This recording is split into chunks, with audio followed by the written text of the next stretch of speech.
Alrighty, welcome to episode 229 of Tokwa's Ask Us Anything. As usual, it's been a pretty busy news week.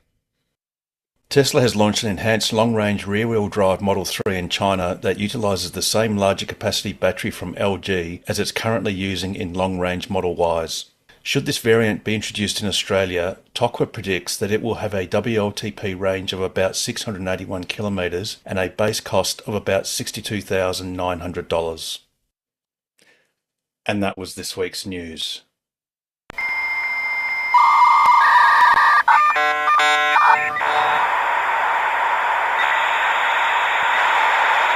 Indeed it was, and once again, welcome to the program. And as is customary, if there is anyone who is new and is comfortable in doing so, please unmute and say hello.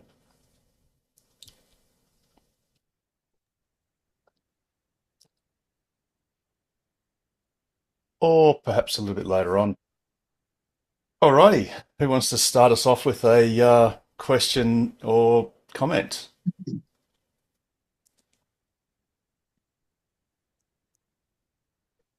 All right, well, thanks for Okay. joining us. Really look forward to. No, okay. Anyone for a Yeah, question or I'll start comment? with one. Yes. Um, I noticed on Facebook there's a question from Andre LaRue. He was planning a trip to Townsville from Perth. I've just put an image in the chat.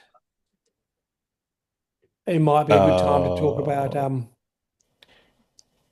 this. I think wasn't done with Tesla navigation. I think this was just done Google Maps, but it might be yes. worth that. It's always good to double check your navigation because I know a few of our country trips, the Tesla navigation has taken us shortcuts which were very scenic, gravelly, and not main roads, which was okay. We're okay with that, but you might want to talk about the Tesla navigation and how to augment it with other things. Yes. Okay. So, firstly, let's share that screen and get that ready. So, I can definitely recommend you do not do that in a Tesla, in any EV at the moment. It can be done. It's going to take a little bit longer than 2 days, even with one toll road. I don't even know where that is. That's really strange. Um, but that's the what's that highway called, The James? central, The the Central central highway. Central Yeah. Highway, which is basically unpaved for oh, it's more than 1,000 k's. I think it's even more than that. It could even be a couple of thousand kilometers, or thereabouts. Um, yeah, please don't do that way. Look, there's lots of ways you can get to Townsville if you wanted to do it the super easy way, not the quickest way. Or it sort of depends. You could just go along the coast. So really, you just cross the Nullarbor, get into South Australia, go to Sydney and go straight up. I think I was talking to Rob Dean and he was saying you can go through Broken Hill. So let me actually get uh, plug share up. Please don't. Yeah, so there's a few little tips of Tesla navigation, and I think one that's even quite important, almost regardless of where you're navigating to. What Teslas will do is they will prefer to have you recharge at the nearest supercharger, um, almost regardless of where that is in relation to where you're driving. So if you're down south, and for example you navigate, say you're in Margaret River, and you navigate to Esperance or something like that, it'll try and get you to Kojonup, which is the nearest supercharger. And it's not really the best way to go because you know that there are other WAV network chargers. There are other providers on PlugShare for DC charging. So please don't use, be careful of Tesla navigation because do check in the overview which direction it's taking you. Because, for example, if you're in Margaret River, Kojonup is not the best place to aim for. Um, and sometimes if you're, say, well, I was in Denmark, for example, or near Denmark, and I navigated to, I forget where it was now, and it wanted me to go sort of to Kojonup first, But before it did that, it wanted me to go to Margaret River, back to Margaret River to charge, and then go to Kojonup. And that just doesn't make sense because Kojonup is to the east, Margaret River is to the west, and you were going to backtrack. So Tesla navigation has some limits, and sometimes you need to make sure you just do a reality check on which way it's sending you. Another classic example is you might be in Jurien Bay navigating to Geraldton, and it will tell you to go backwards to Lancelin to the nearest supercharger and then go forwards. So there's just a couple of just a couple of examples. To stop it, what you do is you just scroll down on all of the instructions and you press a blue bit of text that says remove all charging stops. Now, do be aware that if for whatever reason you slightly vary the way you're going contrary to what the car says, the car will then recalculate the route, and in doing so may re-enable charging stops, which again are going in the opposite direction. So just keep a bit of an eye on it. If the car suddenly tells you to turn around and go the other way, it'll be because it's trying to get you to the nearest supercharger, which again, if you're in the United States or if you're on the Eastern Seaboard, is not an issue, but in WA it kind of is. Another mapping app or a planning app that people use a lot of is a Better Route Planner. And again, a Better Route Planner is great when there is a ubiquity of fast DC chargers or lots of different charging options. A Better Route Planner will not pick up certain things like just a three-phase socket. So it'll just go, well, I can't even resolve a route that's going to work. Or it'll tell you to charge for many hours at an AC outlet when there's actually a DC one there that it doesn't know about. Plus the other thing too is I've had many cases whereby a Better Route Planner has said, yeah, you can make that 400 kilometre journey as long as you don't go any faster than 110 k's an hour. And it's like, yeah, if that was the Mitchell Freeway and it's nice tarmac, it would work. But when you've got crappy chip seal roads with adverse wind conditions and say rain even, then it's just not going to do it. So the best thing to do when you're sort of doing general route planning, if it's in the southwest and you know where all the WAV network charges are, and obviously the car knows where the superchargers are, your only real thing you need to concern yourself of is what is the most direct route or what's your preferred route, and just follow that. If you're doing longer journeys, then you just need to have a bit of a look on PlugShare is easiest, because a lot of people would just resort to using ChargeFox because in Australia, the majority of DC locations are billed via the ChargeFox platform, but not all of them. So, and it's those few that aren't are possibly the ones you really want to use, and you'll really punish yourself if you're not aware of them. So please don't just use ChargeFox as your default mapping or planning sort of strategy. But yeah, so really, if you're doing a long trip, just plot it all out on PlugShare, and you can filter by charger power. So another thing to be careful of is when you see PlugShare, you'll have orange icons which are DC, but they're not all fast DC.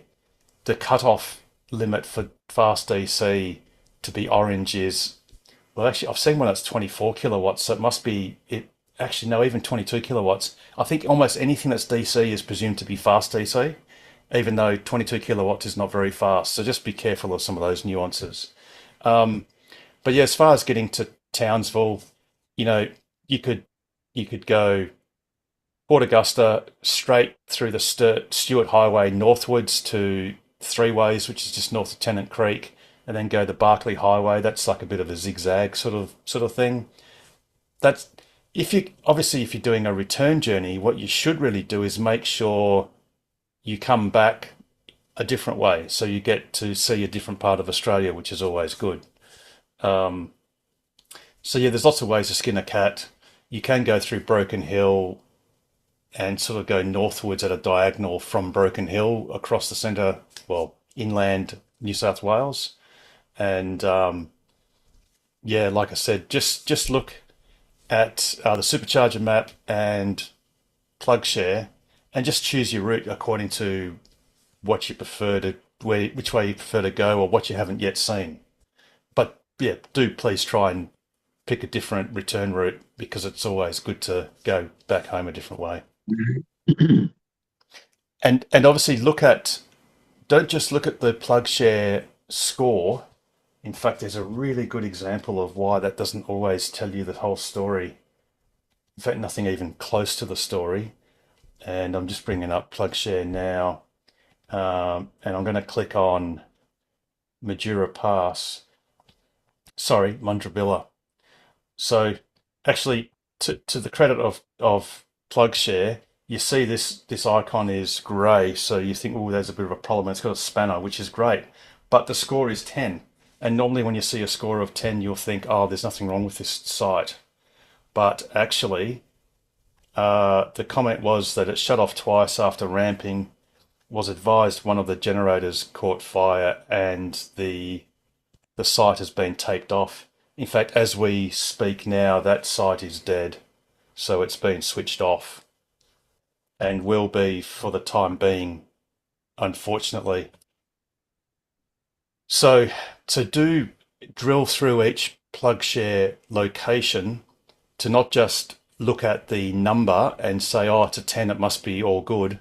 Because unfortunately, some people will do things like they will check in because when they first checked in, it worked and then it stopped working. Well, if you do that and you're using PlugShare, please either edit your post and say could not charge if it's now broken, or put another post directly above it that says could not charge. Because what people need to know is what the status of the charging station is now, not that when you arrived it was working. And it's better that a score is lower and there are some red icons that say could not charge, because it brings the variability of that location to people's better attention. Because otherwise, if you're in a hurry, you might miss it. Get there and rely on it and find out, oh, actually the comment said, the third sentence of a comment that dribbled off the cutoff of your phone sort of as you open it said, oh, actually, by the way, at the end it dropped dead and isn't working anymore. So yeah, just a few tips there. Mike, you've got hand up patiently. Thanks, Harold. This is more of a question about Tesla Powerwall, the Gen 2s. I saw a Facebook post today saying that they're not compliant anymore or something. Do you know anything about that? No, and It was in, I think, Queensland, but I yep. wasn't sure. They were saying that they weren't compliant anymore. You had to go to the Gen 3 Well, the or thing is, Powerwall 3. I don't believe Tesla is selling any more Gen 2 Powerwalls. I think they had a bit of a run out special or something, or run out deal. In any case, unless there is some serious matter for which there's going to be a recall or something in which you don't have to worry because Tesla would just sort it out. Any that are installed are compliant, and at the worst, and this is only a rumor, but or someone's opinion, and it might be a local thing. At worst, all that happens is they might have updated some rules which say, well, in that current form, a Powerwall 2 today would not be installable in some jurisdiction, but clearly the Powerwall 3 is. Yeah. So I think what it is, Harold, is the documentation has to be renewed, and obviously with the Powerwall 3 surpassing the Powerwall 2, they didn't bother renewing it, and most Yep. of us been sold a few weeks ago. Yeah, that's the reason. So yeah, I didn't really know about it either, but Richard Chapman was looking into it. We had a chat about it today, and I've rung a few installers and they've all stopped. They've run out of stock of the Powerwall 2 several weeks ago. So yep. So it's irrelevant. yeah, it's that's all it is. Yep. So It's And it's no different. It's no different to the Model X and the Model S. If you go and look up the Rover uh, federal government vehicle certification website, the Model S and X have dropped off as being certified yes, because it lapses after a certain date. And because Tesla aren't selling any more Model X's and S's into Australia, they simply have not bothered to renew that certification because it's a moot point. Anything that yeah, was sold and imported legally and registered legally is grandfathered for the rest of its life in the state that it was when it was sold. So, for example, you can buy yourself an old 1967 HR Holden, which I'm not. It at best has lap seatbelts and nothing else, and that's okay, and that will be okay until the day it dies, because everything that was sold legally on that day is grandfathered in perpetuity, unless it has some sort of inherent design flaw from day one. So yeah, the, it's a great explanation, Pete. It's actually irrelevant. Tesla has simply just not renewed the approval because they're not selling it anymore. So yeah. what The, happens if I go to sell, like, because it's not compliant? Is that going to cause me grief no, if no, no, No, no, no. no. It's just not. It's not able to be installed as a new Yeah, product today because Tesla has not renewed effectively the paperwork and gone through the expense of resubmitting. Well, not resubmitting it, but renewing something they're no yeah. longer selling. So you can sell your house. Anything it's been fitted to a house. It is compliant forever as is. Now, if yeah, and that's it. The, That's all there is to the, say. the only issue is if the new owner or if yourself wanted to expand that to another Yep. Powerwall 2, you can't. And the issue is that the Powerwall 3 is not backward compatible with the Powerwall 2, yeah, unfortunately. I've already made Um, those inquiries. So yeah, I can't. I wanted to get a second Powerwall, but yeah, it's not compatible backwards from the three, and you can't parallel series at two Gen twos together. Yep. even though they share the same or very similar, um, what's it called? What's the other box called? Gateway. The gateway. Power Thanks. guard, yeah. But You can't just AC couple them. no, I can't think of a reason why you couldn't AC couple them. Yeah, well, and because the you're not rumor allowed is to that Tesla will install be it. bringing out a software update that will allow that, but it's not Yeah, happened yet. yeah. Because Or, you're not or, allowed to install it after I think it's after the 21st of August or around now no, no, sometime. but like what Ken sort of alludes to, at a brute force method, you could Oh, probably fit a second gateway. You could fit a version 3 gateway if you're on a multi-phase house, well, sorry, three-phase house. You could. I don't see why you could not simply install a Powerwall 3 on one of the other phases that the Powerwall 2 is not connected to, and you'd be up for another gateway. And it's And I but don't. it's completely legit to have multiple inverters on the same circuit on the same Yep. phase. You can AC couple multiple systems together. But it would be rough, and it would not be the right way to do it. You'd be better off just moving on from the Powerwall 2 and switching to 3, which of course saves you a bunch of inverters and complexity because the 3's got the inverters built in. yeah. Yeah, yeah. And But Yeah. I'm only single phase as well. So that's not to say that Tesla won't introduce. I don't know whether it would be just a software, a firmware update, or whether you require some hardware or not. But that's not to say that Tesla won't do something to make the Powerwall 3 backward compatible with the Powerwall 2. Now, Except I don't think it will take months. I think it'll probably take a year or two. no, But Pete. Except to say that back in 2019, I was assured that the three-phase Powerwall, which Just was around the in corner. development and just around the corner, the implication was by the next year tops, it would be available to everyone. And that was 2019. What's that? Is that 6 years? Nearly 6 years ago. yeah. Just saying, Pete. So Two if you've weeks. 2 weeks, so if you've got a Powerwall 2 and you want to extend it, either buy a second-hand one or try and sell yours second-hand, and and just move on to the Powerwall 3 ecosystem or whatever. Yeah. Well, that's the best you can do. Yeah, no, that's all good. Thank you very much for that. No worries. But what you've got is perfectly legal. It's perfectly able to stay there forever. Electrical standards do change, and sometimes electricians are compelled to upgrade things, such as switchboards, or if you've got an old-fashioned main switch on a three-phase house, if you get an electrician to do any legal work on the house, they'll be obliged upon doing it to change the manual on-off switch, main switch, for a 32 amp three-phase circuit breaker. Even if they just fit a single other power point or anything, if they touch your house, they are legally obliged to upgrade it to the latest standards. But none of that would apply to something like a Powerwall 2 installation. So it's perfectly legal and legit. Beautiful. Thanks, Harold. No worries. All right. Anyone else got any questions or comments?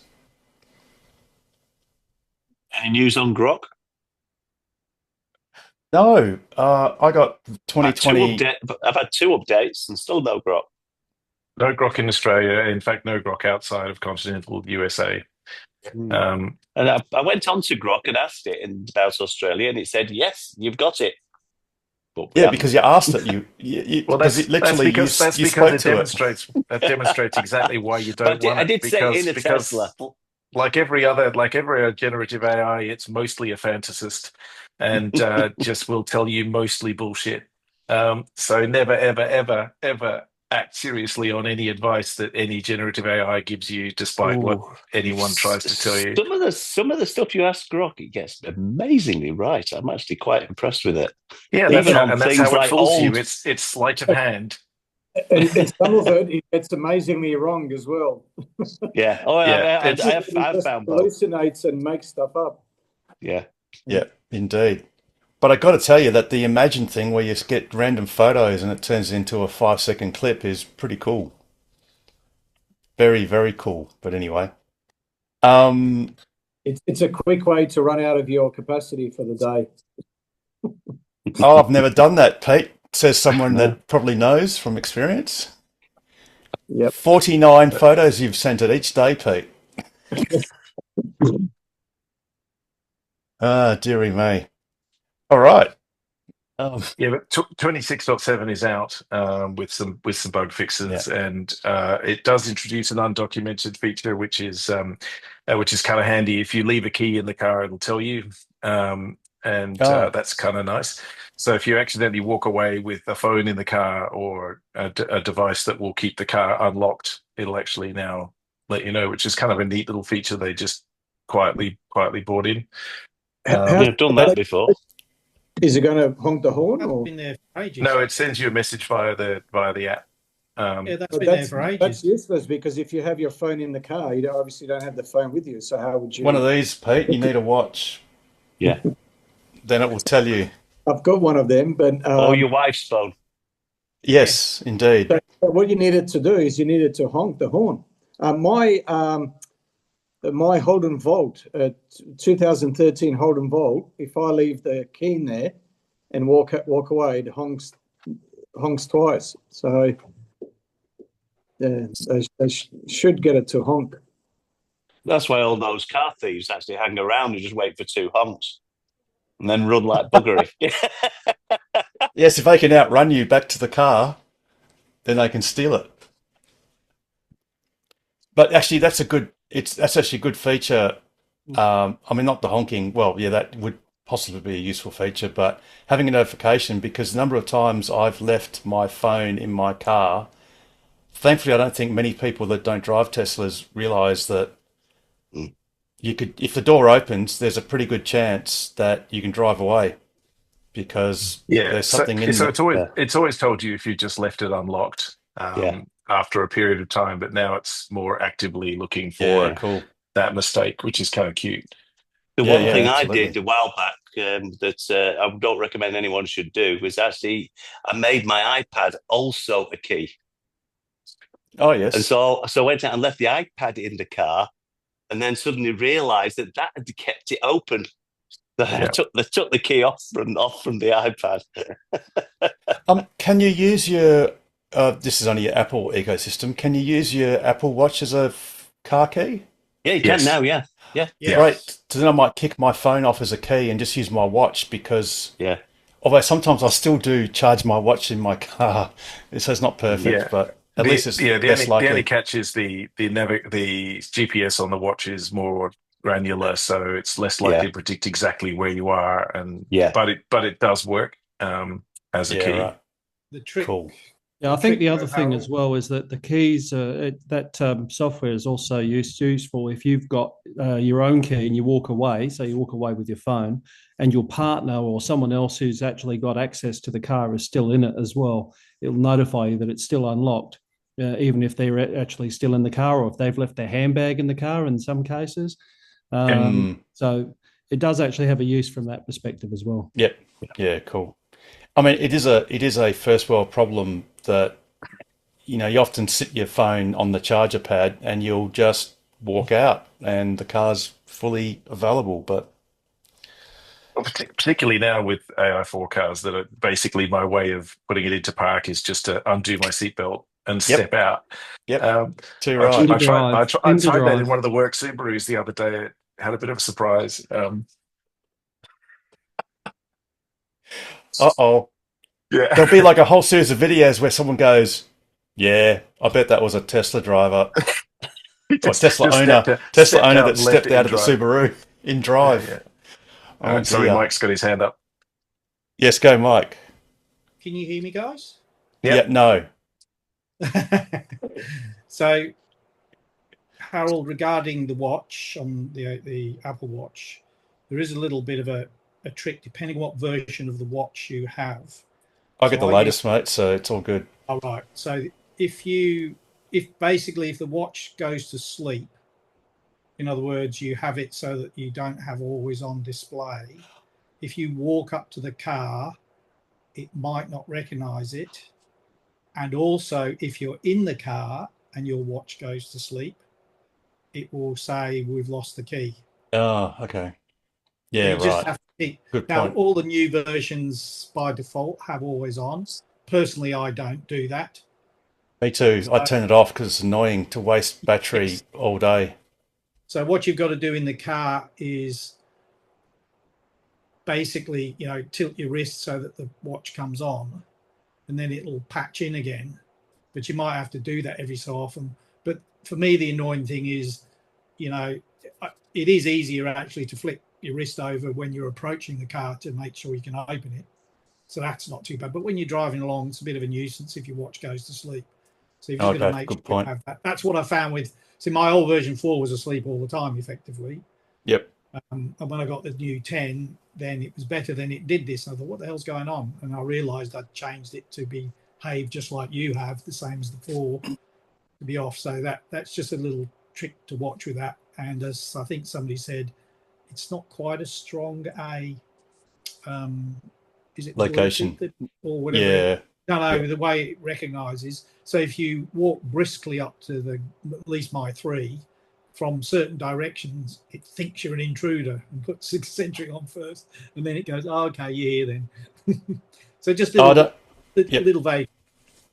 Yeah, cool. I mean, in actual fact, I've had many occasions where my phone hasn't immediately unlocked the car, and I've triggered sentry modes often.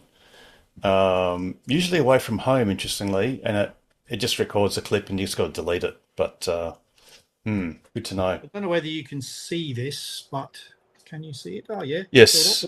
Yeah. You got the So I've got the what do you call it? What do they call those things? The application. It's a complication. Yep. Complication. That's it. Yeah, it's all very complicated. So if you click on that, if I can click on it again, there we go. So that's what it looks like. Oh, sorry, I'm moving in and out of. Yeah, there you go. Yeah, so no, you're good there. If you leave your hand there, yeah, that's good. Yeah.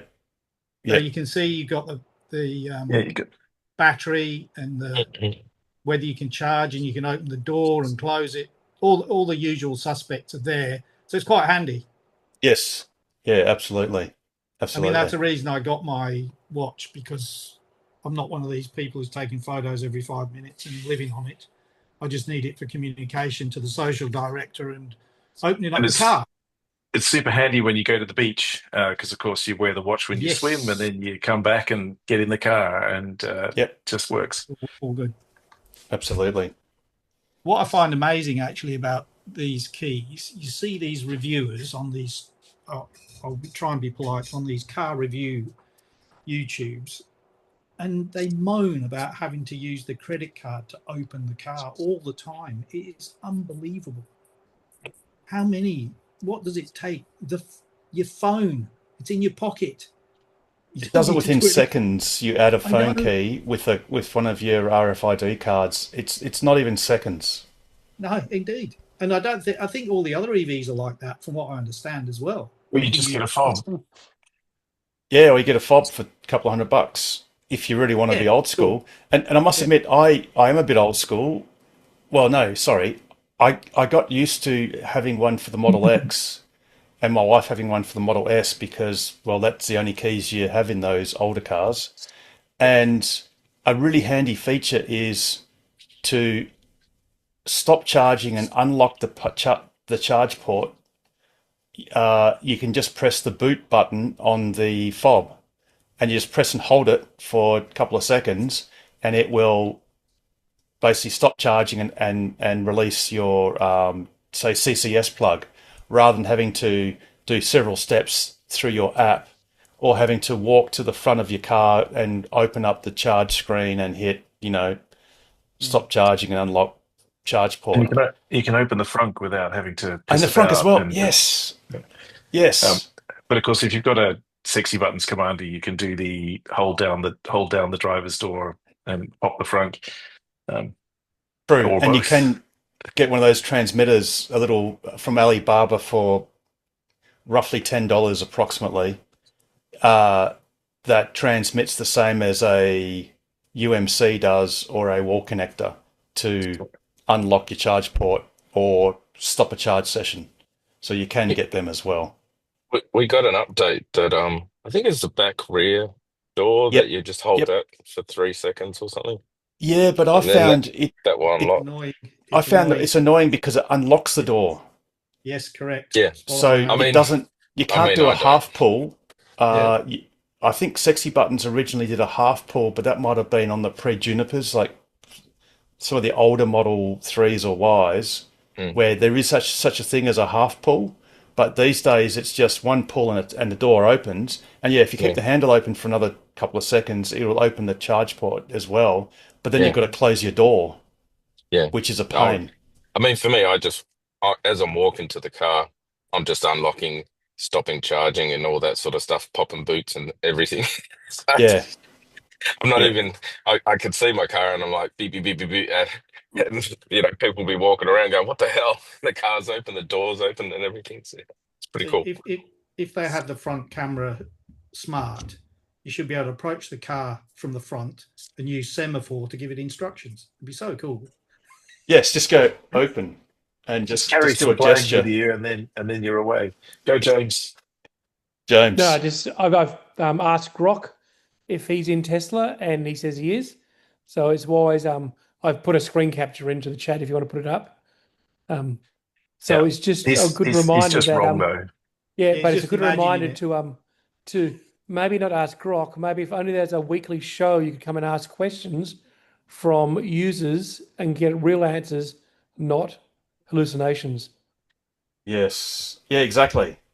And the thing is, Yeah. I guess if the question was posed, is Grok available in Australia, in Teslas in Australia, it might give you the No, correct that answer. was sorry. No, I no. should have put that. The question was this version in Australia cars made in China.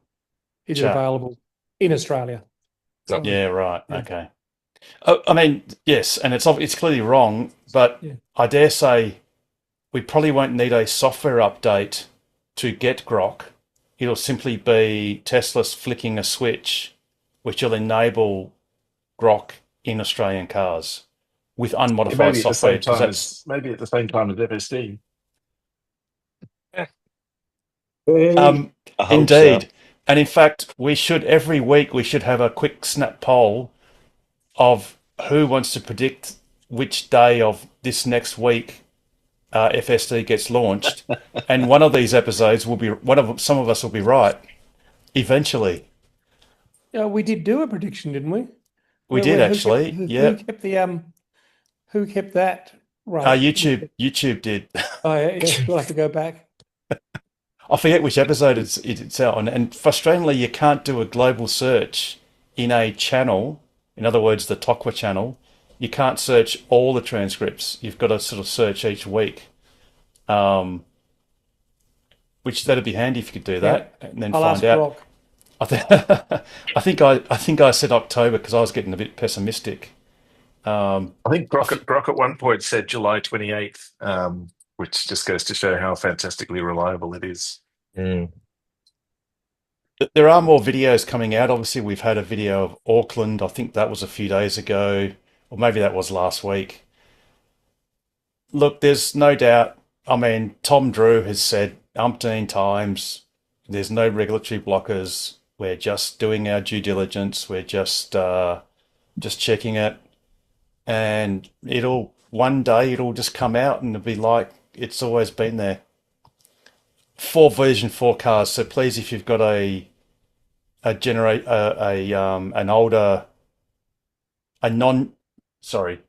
non-Highland Model 3 or a Model Y that was built earlier than about March or April last year, please steel yourself for a further delay in the FSD supervised rollout, because Tesla, they've already stated they're going to concentrate on autopilot or hardware AI for computers first.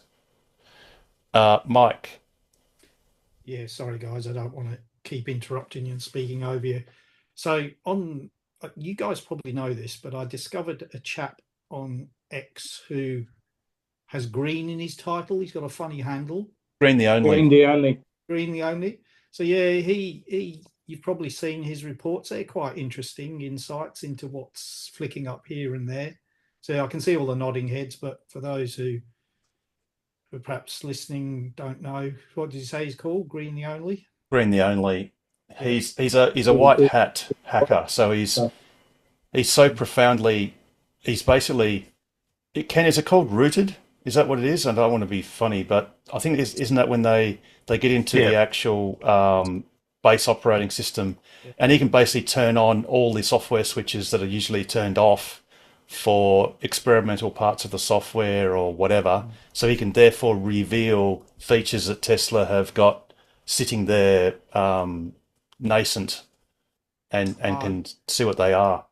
Yes, I'm not particularly interested in all that. It'll come when it comes. I'm more interested in like what version is rolling out where. That's more interesting to me. Like how many cars in Australia have got X version. There's a map of that. Y version. So that's quite interesting, I think.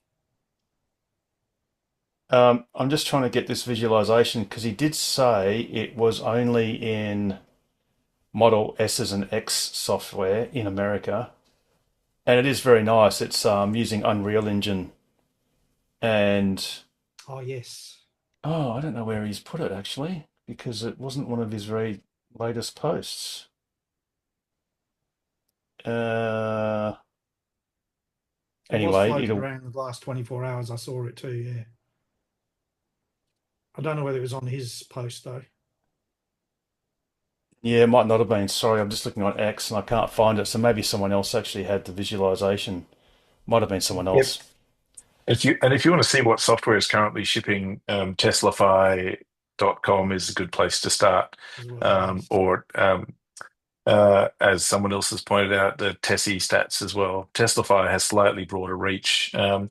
So they look at the fleet of cars they've got under their control, and they'll show you which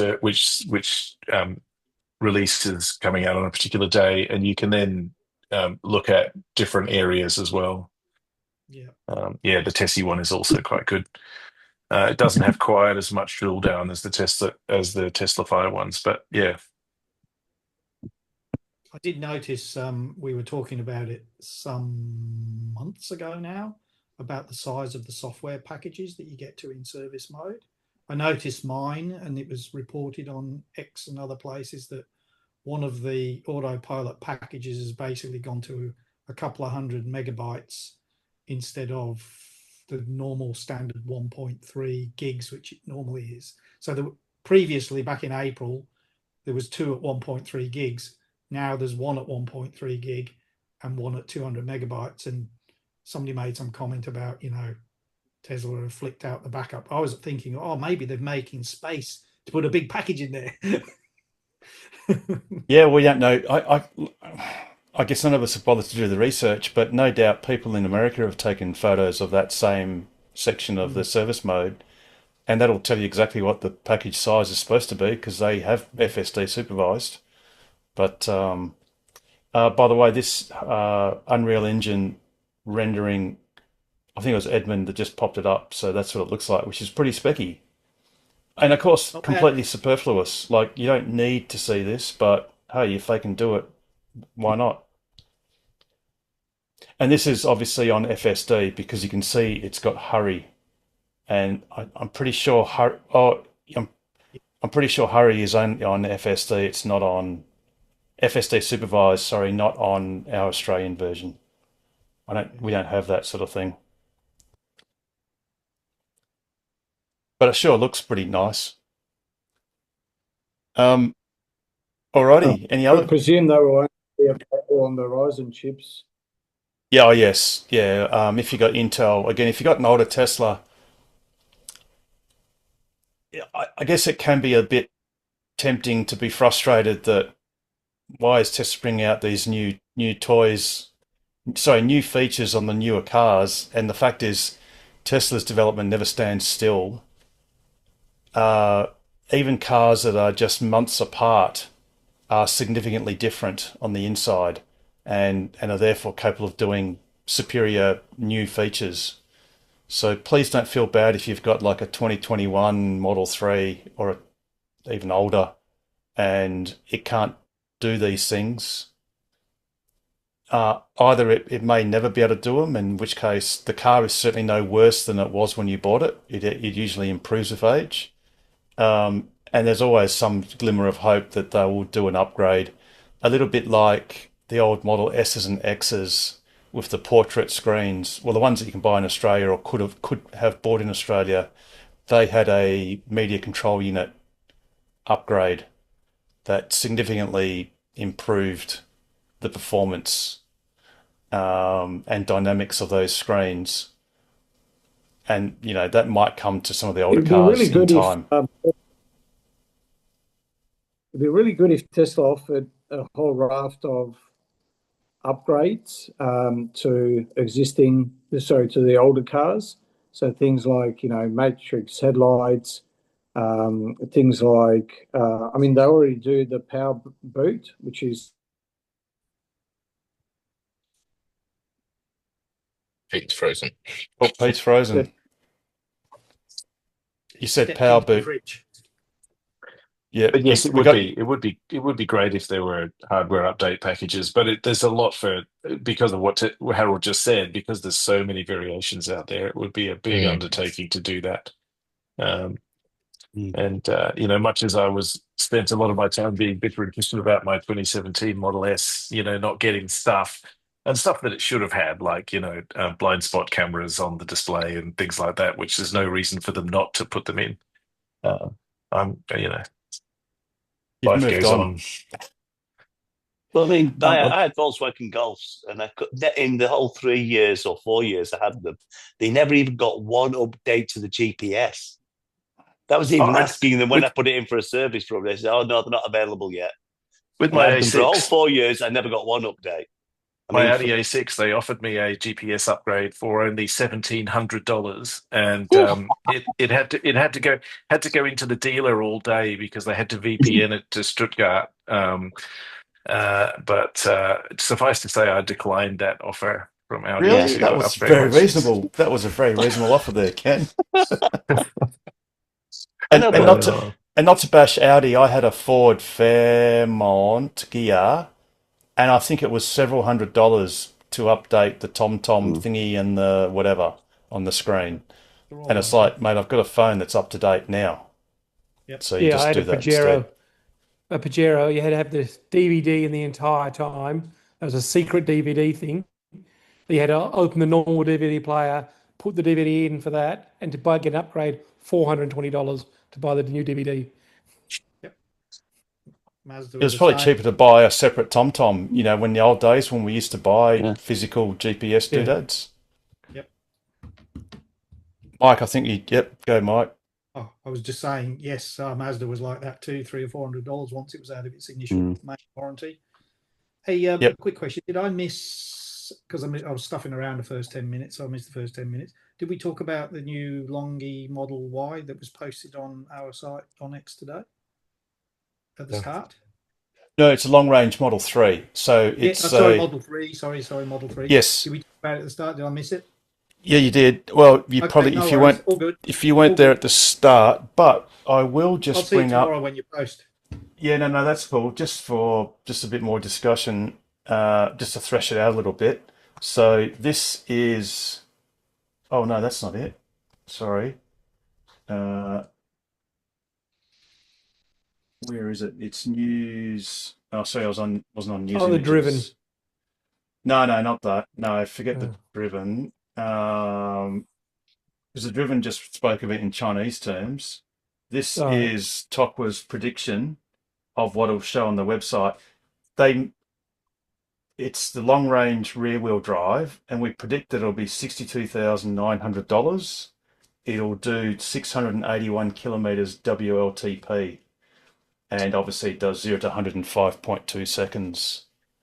So that's what we predict. The way we did this was simply get the Chinese price for the rear wheel drive, get the ratio of that Chinese price to the long range rear wheel drive Chinese price, and it came to about $62,800 and something dollars. And as you can see on all of Tesla's prices, they prefer the nearest 900, which slotted in perfectly. So that's if it comes to Australia at a higher price, it'll probably be 62,900.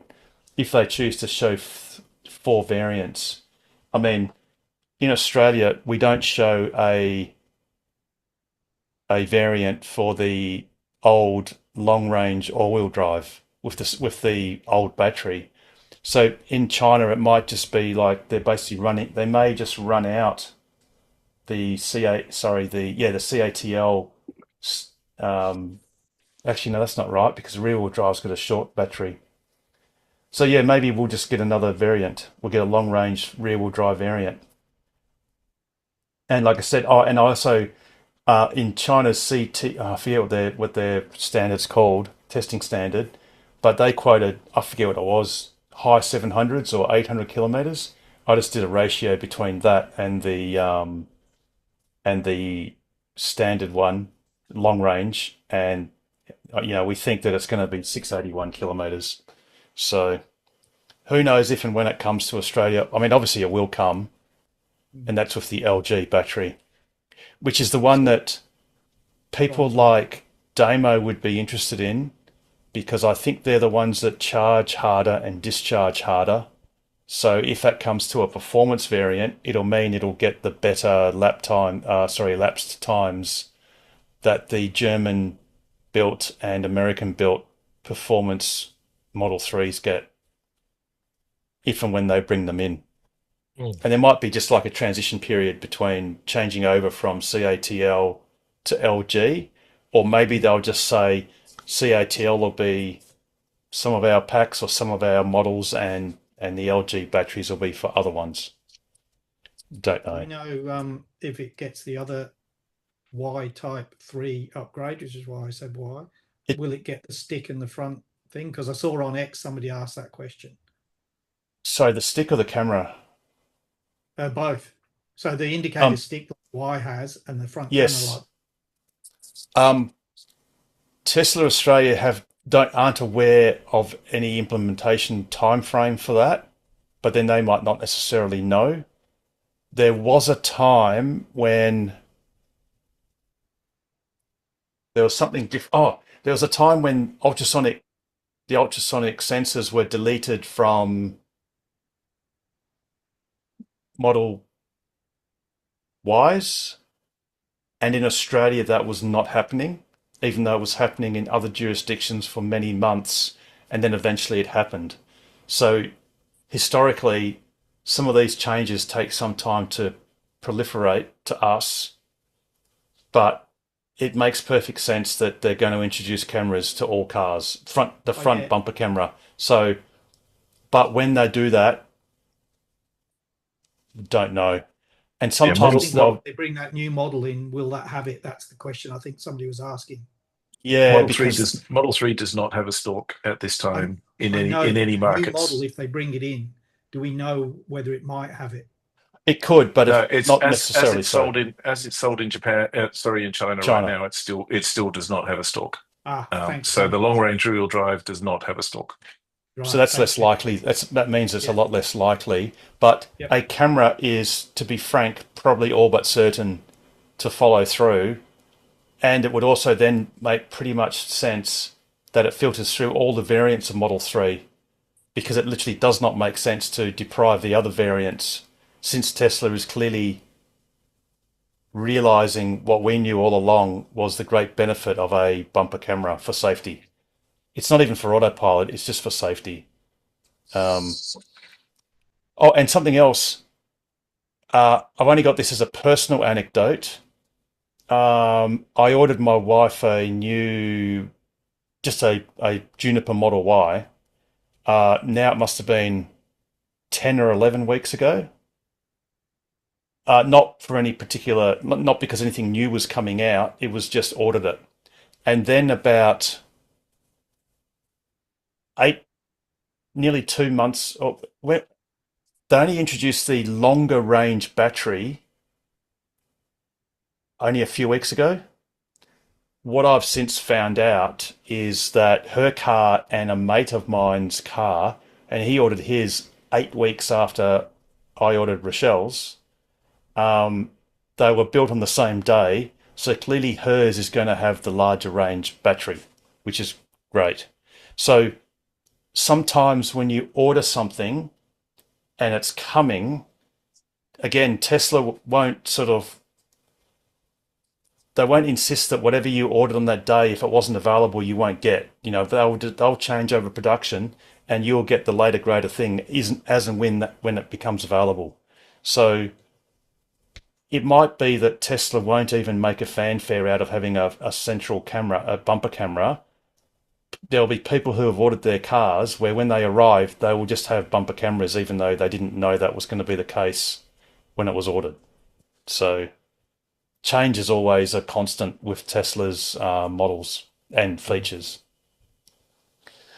Speaking of cameras, then, my wife was looking at, because she's the Facebook user, I tend not to go near that place. She said on the Tokwa Facebook area, a lady was complaining that she backed into a tow bar, and my wife was asking, can the rear camera not tell you that that's there and beep at you? She drove forward into a tow bar. You know the story, Ken, do you? Yeah. Right. So there was a vehicle parked in front in a like a supermarket car park with its tow bar sticking out and not visible to the driver, and she drove into it forwards. Okay. So no, the was that a Tesla can't see that. Was that a front camera Tesla, Ken, or was it an older one? I think it was a Model 3. Ah, yeah. Yep. And I mean, a tow ball is hard at the best of times, even with ultrasonics. So for those of us who got cars, either have cars with ultrasonics or have had cars with ultrasonics, Teslas, ultrasonics are great, but they're also not perfect either, because a tow ball does poke out and it's kind of in the center. But yeah, I mean, we've banged on many times in many episodes saying that if you delete the ultrasonics, please just put a front bumper camera, because with that, once you've calibrated it, and please do make sure you calibrate it. And what I mean by that is do a few tests as you optically go towards something, because the camera is a real big fisheye camera and it does distort. And something may be further away than it really is, and you might still hit something. So do make sure if you get like a new Juniper or eventually the Model 3 comes out with the front bumper camera, make sure you know how to adjust your perception of what the camera sees to make sure you don't hit something inadvertently. Mark. Yeah, just following on from that, I actually almost had an incident tonight when I was backing up into my garage, but the garage door was down. You can see where this is going to go. Fortunately, I stopped literally within a hair's breadth of actually hitting the door itself, and the screen is actually big letters, stop, but I didn't get any tone. And I'm just wondering if there's a setting or whether that's normal. No, there is a tone, but you might have. It's not loud. There was no. It's tone. like a little. It's like a little ding. Have you got it? Have you got your car in Joe mode? I'll have to check. That may well be it. Because it's much less. I haven't tried Joe mode to be honest, but I've heard that the volume is reduced, but I don't know if it's immensely reduced or just subtly reduced. For all warning tones, everything is any indication, any audible tone is reduced in volume. Yeah, and I don't know whether I've got it in there. I'll go and check, but yeah, something to check out anyway. Thanks for that. Yeah, and to be honest, as humans, I find it. I just almost don't hear those tones anymore because I hear them so often when I reverse into my garage.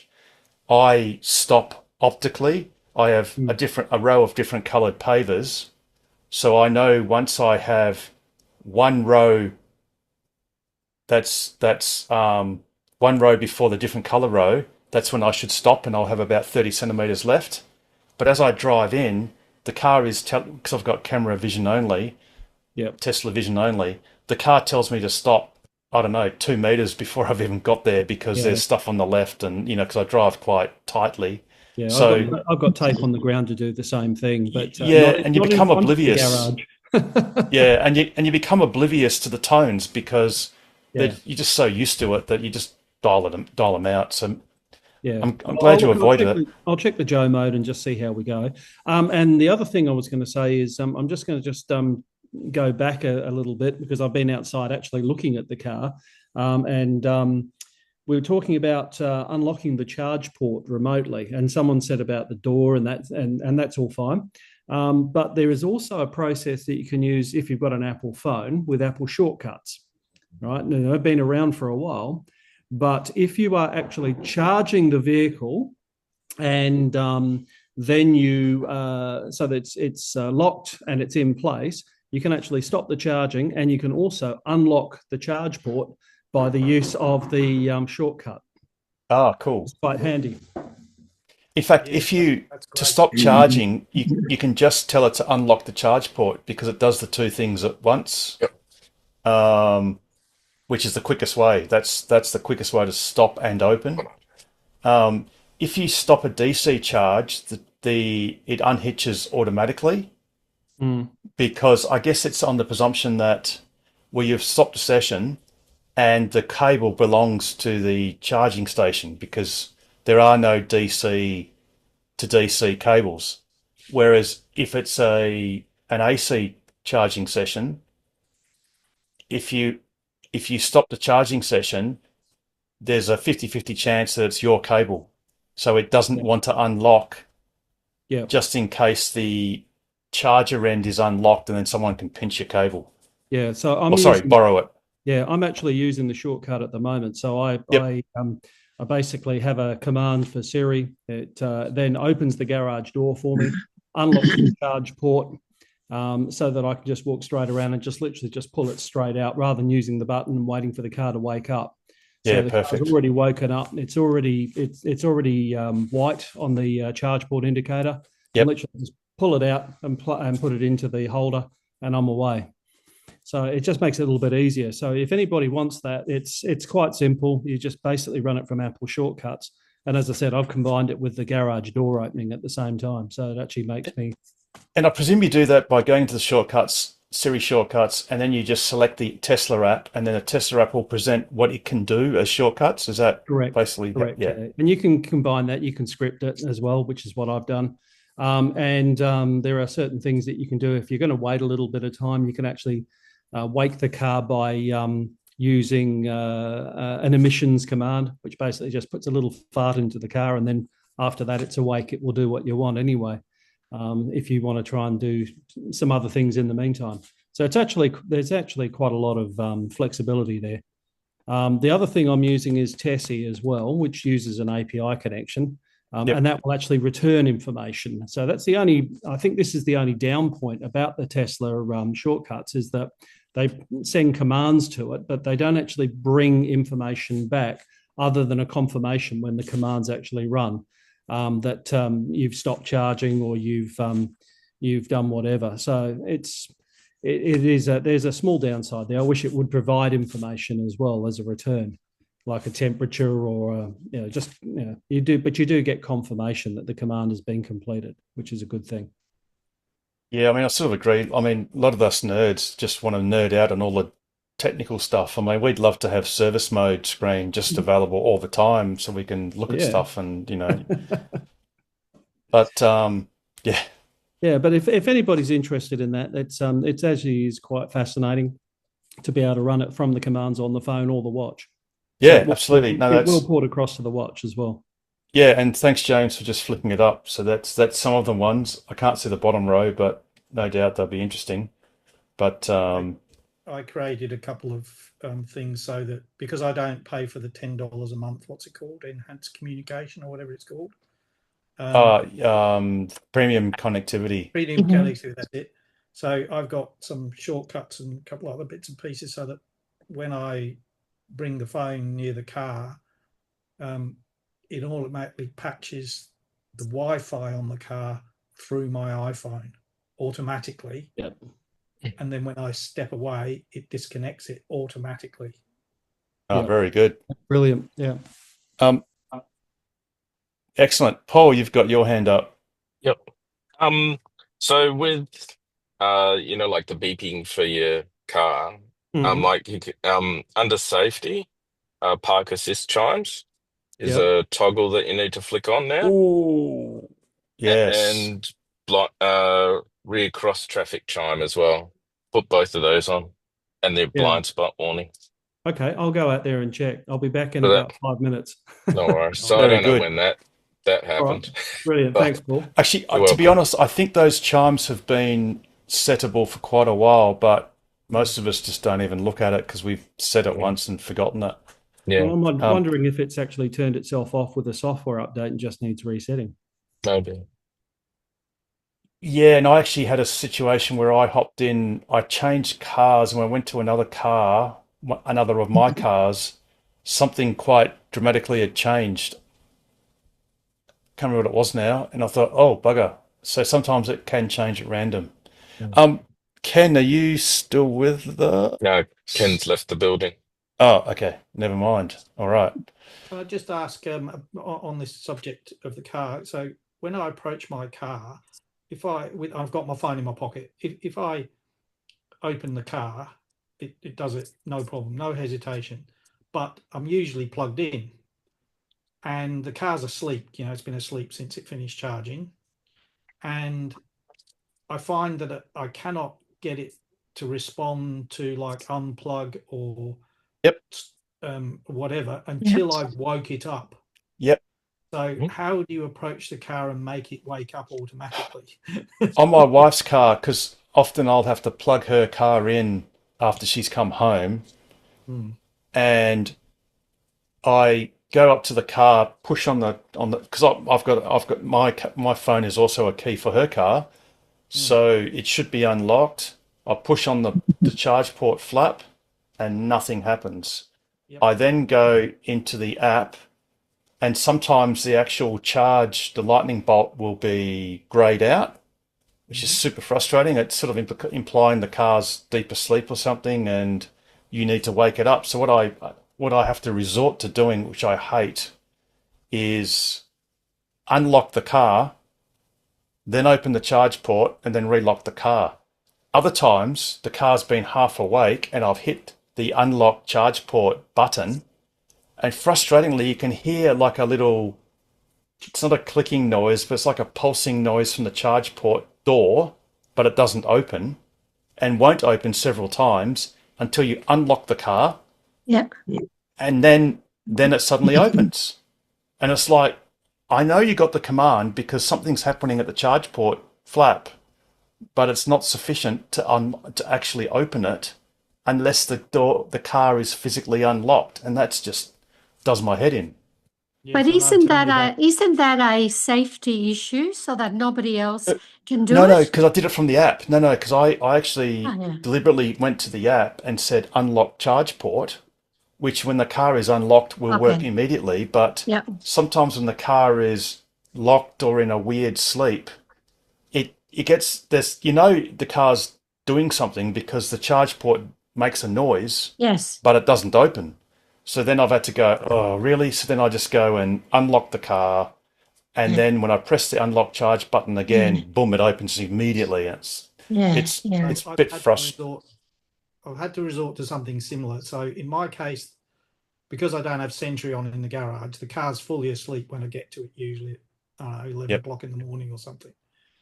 So what I've been doing is I have to go into the Tesla app, and where it says asleep for 8 hours, I just touch that, and that wakes the car up, because I don't want to unlock the car because the wing mirrors come out and I can't get past it down the side to get to the charge port. So my wing mirrors have to be in. So I don't want to unlock and then lock it again and then swing the mirrors in. So that's what I've been doing. So what we really want is that it should know you're there when you approach it with your phone, but it won't wake it up from sleep unless you interact with the app or open a door or something. Mm. So And we're yet if obviously you all in the same boat by the sound of it.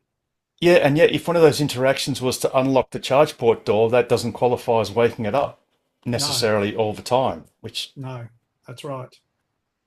software. I've just had a So little just hit that. I test just with- hit that asleep button.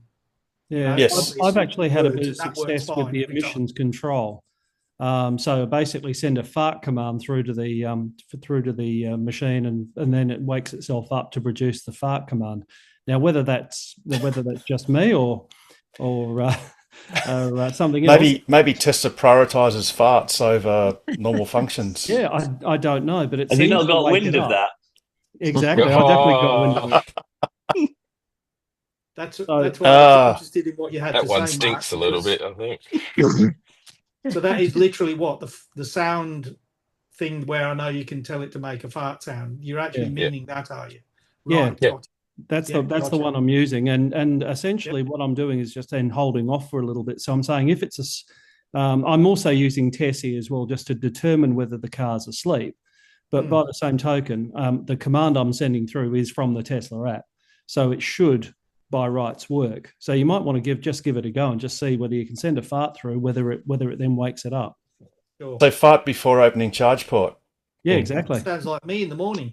Fart before opening butthole. Oh, dearie me. I'm Oh, just dear. returning back after just going out to the garage, and the park assist chimes were turned off. There Oh, you go. Now, I There you never go. touched that control, so a software update must have done it. Yeah. there we go. Okay. Thanks very much, Paul. You're welcome. Glad you didn't hit the door after. Well, in any Oh. case. I literally, I don't think there was the width of a finger between Yeah. myself when I saw it. No, I could just see the word stop, and I just thought, well, I didn't hear any chime, so scary. Then I couldn't have actually taken my wife to task anymore for when she did it. That's right. You can always be a smart aleck until you do the same thing yourself, and then Precisely. that's it. Yep. Yep. Exactly. I've got one other thing actually. If there's nobody got their hand up at the moment. Yes, yeah, by all means. That is, I saw something, and it's unrelated to the machine, to the car itself, but I did see something today where apparently Starlink, if you are in a holding pattern, or sort of, you're not using your subscription, are actually going to be using to basically have it on the whole time at a $5 a month subscription. Now, I read this on X, so that you have a low speed connection. I think about 256 kilobytes unlimited download. No, it's 500 kilobits Five- per second Yeah, up and down. and down. And I actually have got a copy of the email because the email only went to people that have got dishes on suspension. That's it. That's the term I was looking for.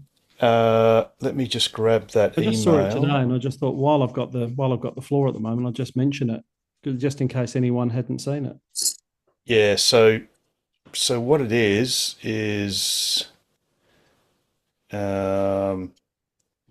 sorry, 2 seconds. It's switch to standby mode to stay connected. We've upgraded the pause feature to include standby mode. So you stay connected even when you're not using a regular service plan for $8.50 a month. You'll have unlimited low-speed data, perfect for calls, texts, and instant reactivation during emergencies or in dead zones. You'll also continue to receive software updates to keep your system up to date. To opt in, click Confirm Standby Mode and follow the steps.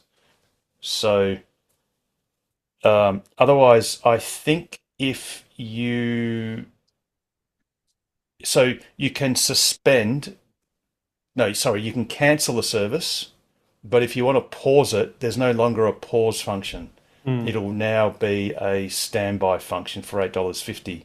Yep. Bearing in mind, there is an alternative to pausing, which is to go into I think it's their backup service, which costs $15 a month, and you get 5 gigabytes per month. So that's another low cost alternative to pausing it. But you can obviously cancel, and cancel means you've still got the dish, but the service is gone, and you also lose priority. For example, if it's a residential address, such as in Perth, and if Perth has a wait list because of congestion, then if you then uncancel it, you'll have to go back on a wait list, or you've got to engage a roaming service, which implements best effort to getting service in congested areas. Yeah. So I think Starlink's basically giving some people. I think the thing too is quite a few people have got Starlink dishes where they pause the service without really any intention of reactivating it. And I dare say SpaceX either wants them off the books, or they want to, so as to maintain their database and readiness, they want people to pay a certain small amount of money. And the thing too is, if you pause it and you've turned off your dish, you don't get software updates, and that can be a security problem, because then they're trying to update a dish that hasn't been updated for potentially many months or a year or two.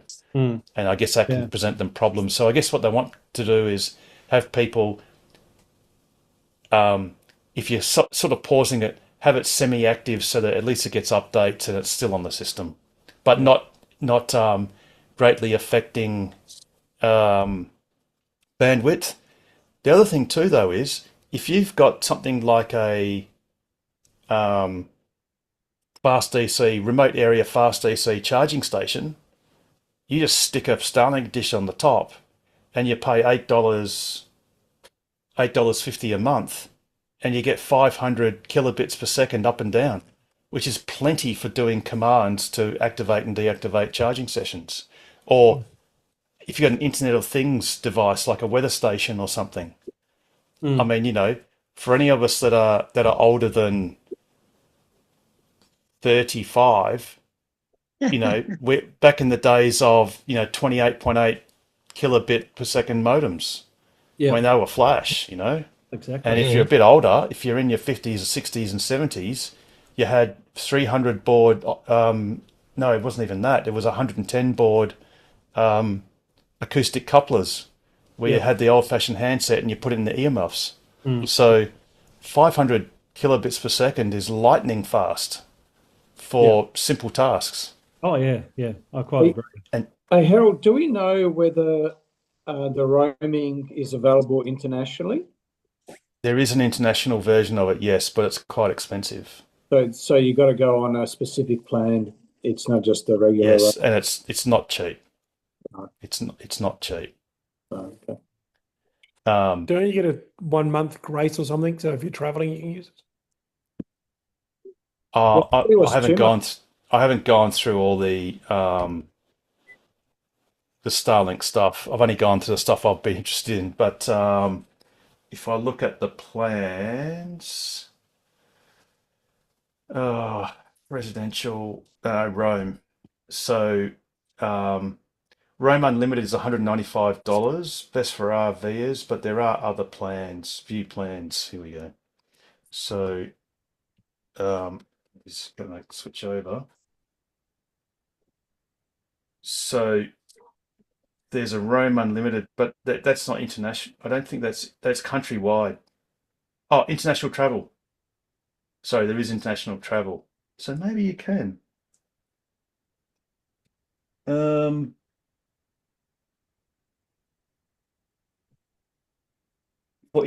limitations on international travel, coastal coverage, and motion FAQ here. So there is some limitations, I think, on international travel. So you just got to drill down and have a look. International travel is allowed in available markets for up to 2 months per trip if you plan to stay longer. Okay, well that's cool. So actually, Yeah, that's what I thought. that is pretty cool. So I'll be able to take this my terminal to New Zealand, bro. Awesome. That's great. That's all. Yeah, that's pretty cool. And obviously, if you intend to move somewhere for longer, like 6 months or whatever, you just cancel that service and start up a new one in that new country on that dish, because you can transfer dishes. So you effectively transfer it from, let's call it your Australian Starlink account to your American one, or wherever you're going to stay, if you're going to stay for longer than a couple of months. So it works one way or the other. Alrighty. We've gone past the halfway. Gee, time flies when you're having fun. Any other questions or comments? Here you go. A bit of news from GM. So apparently, with their latest, greatest EV, they're now offering cards to lock and unlock the car. So news from where? Sorry. From GM, General Motors. Oh, General Motors. Yep. And so, but they cost $81 each. So that's $162 for 2 cards. So Tesla's cost is $40. And, you can program the cards yourself in a Tesla. But with GM, you've got to take it to a dealer and you've got to pay them a programming fee. Oh, wow. Yeah, well, General Motors just are intent on, no doubt that was instigated by the dealer network lobby to make sure they have a cut of the slice of the pie. So all the more reason to buy a Tesla. John, you got your hand up. You're on mute, buddy.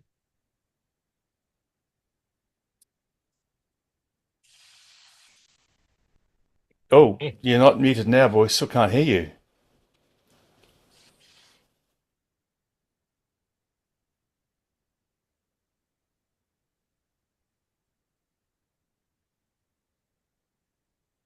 Which means it won't be a Zoom thing, John. It'll be your system microphone or something, perhaps. You might want to look at your audio settings. While you're doing that, but what you should do, John, is every now and then just yell out, and if we hear you, then we'll come to you. So don't feel like you're being rude. Just so we'll know that you're active. Well, while he's doing that, yes, Carmen. I got some quotes for renewing my insurance, and RIC was 3,250, and that's for a 5-year-old car, and the value is $21,000 for my car. Wow. They want $3,000. They want a seventh the price of your car. $21,000. So that's the market value. Wow. Market value and $2,300. Zurich have put their price up as well, and they're 2,200, which last year was 1,700. And so then I went on to a couple of others and ended up insuring with NRMA at 1,700 with a $750 excess and just market value, but it didn't say how much. Yep. Yeah. So it's not looking good. No, but try Shannon's because that's been brought up several. Shannon's, okay. Yeah. Next, I mean, yeah, just for entertainment value or maybe frustration value, you could contact Shannon's, and if they're significantly cheaper, you Yeah. might be able to just cancel your NRMA. It might Yep. cost you a little bit, but Yeah. I mean, usually they'll give you mostly pro No, rata there back. is there is a clause, a cooling off period. I only Oh, did it cool. today. So Oh, it's a great. cooling off Well, period of 10 days anyway, or 14 days, so it's get a fine. quote from Shannon's just in case Okay. they prove to be Shannon's. a dark horse. But just to give the- you some background, Carmen, so I've been trying to spread the word on Shannon's for a little while now. I renewed my insurance on my 2024 Model Y, Oh, yes. $1,200 Oh, really? for a Oh, my 1-year-old God. car. Agreed value of 57,000, I think. Oh, well, Yeah. mine is a 2020 model and it's got 40,000. I even sent them a screenshot of because I've only done 47,000 Ks. Yep. And It's I low thought Ks. it was ridiculous. And Yeah, Well, they because basically I- they want I know 15% of the value of the car per Yeah. annum to insure Yeah. it, which is Yeah. ridiculous. Yeah. And I know Yeah. at least 5 other people who've done something similar to what I did and got quotes about the same. Okay. Seems to be All pretty- right. I I'll haven't- do that. It's worth it. Yeah. Also, The only Carmen, catch is you have to call them. Oh, Yeah. okay. On Don't the- do it online. Try and get Okay. a quote on their website. Tesla doesn't appear in the drop down of brands. So you have Okay. to call them, I but don't mind calling. yeah, give it a go. Will so do. the other Thank you. one, Yeah, Carmen, Colin, to try, yeah. Carmen, to try, Yeah. if is my insurance renewal came in for my 2022 Model 3 long range. Yep. And it actually went down from last year by a small amount, and it is now paid monthly. It totals $1,275 for the year. Oh, wow. Who with Allianz.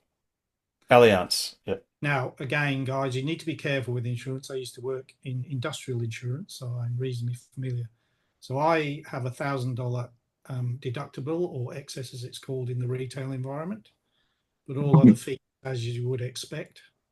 And they, as I say, they dropped it by about $10 a month. Okay. Because I I was don't with know. RAC prior to Tesla, and the RAC were hopeless, and it was just before the announcement of the NRA takeover.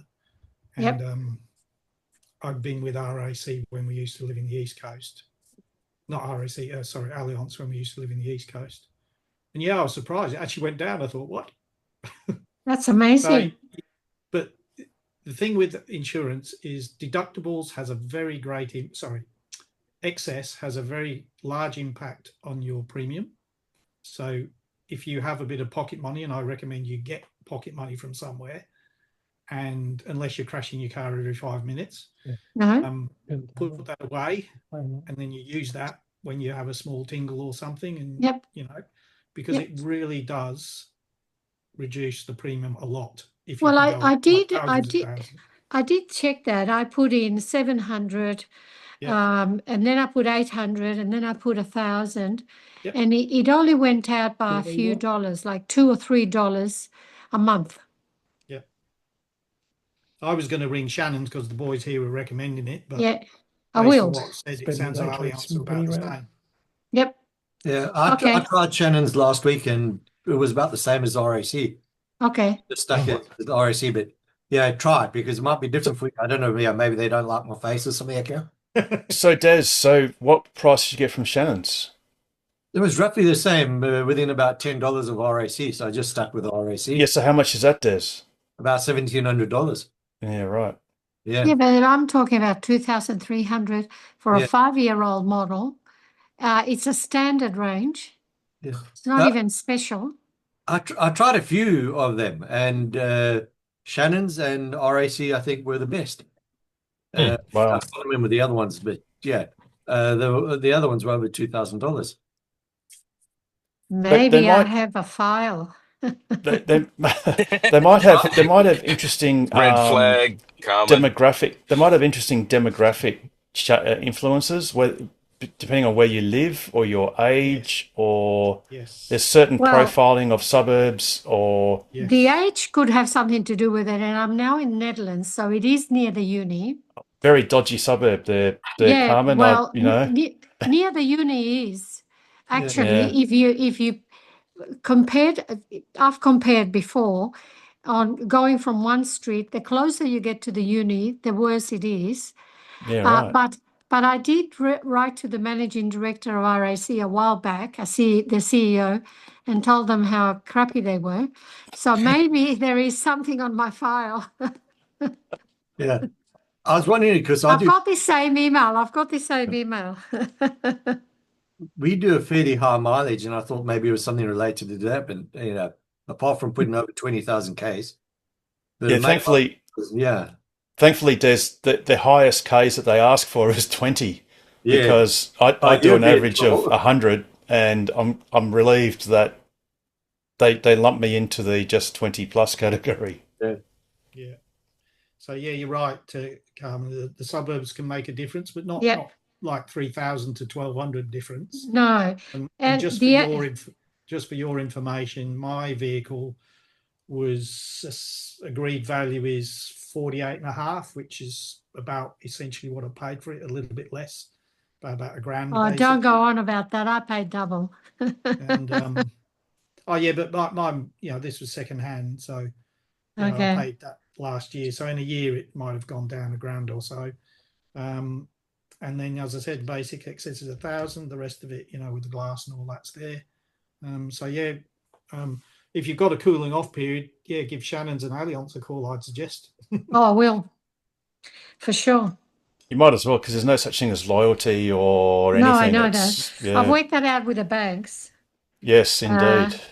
After selling and refinancing, it's a waste of time now. And now while I'm building, I wanted a good return on my money for a little while, and they're offering lousy rates as well.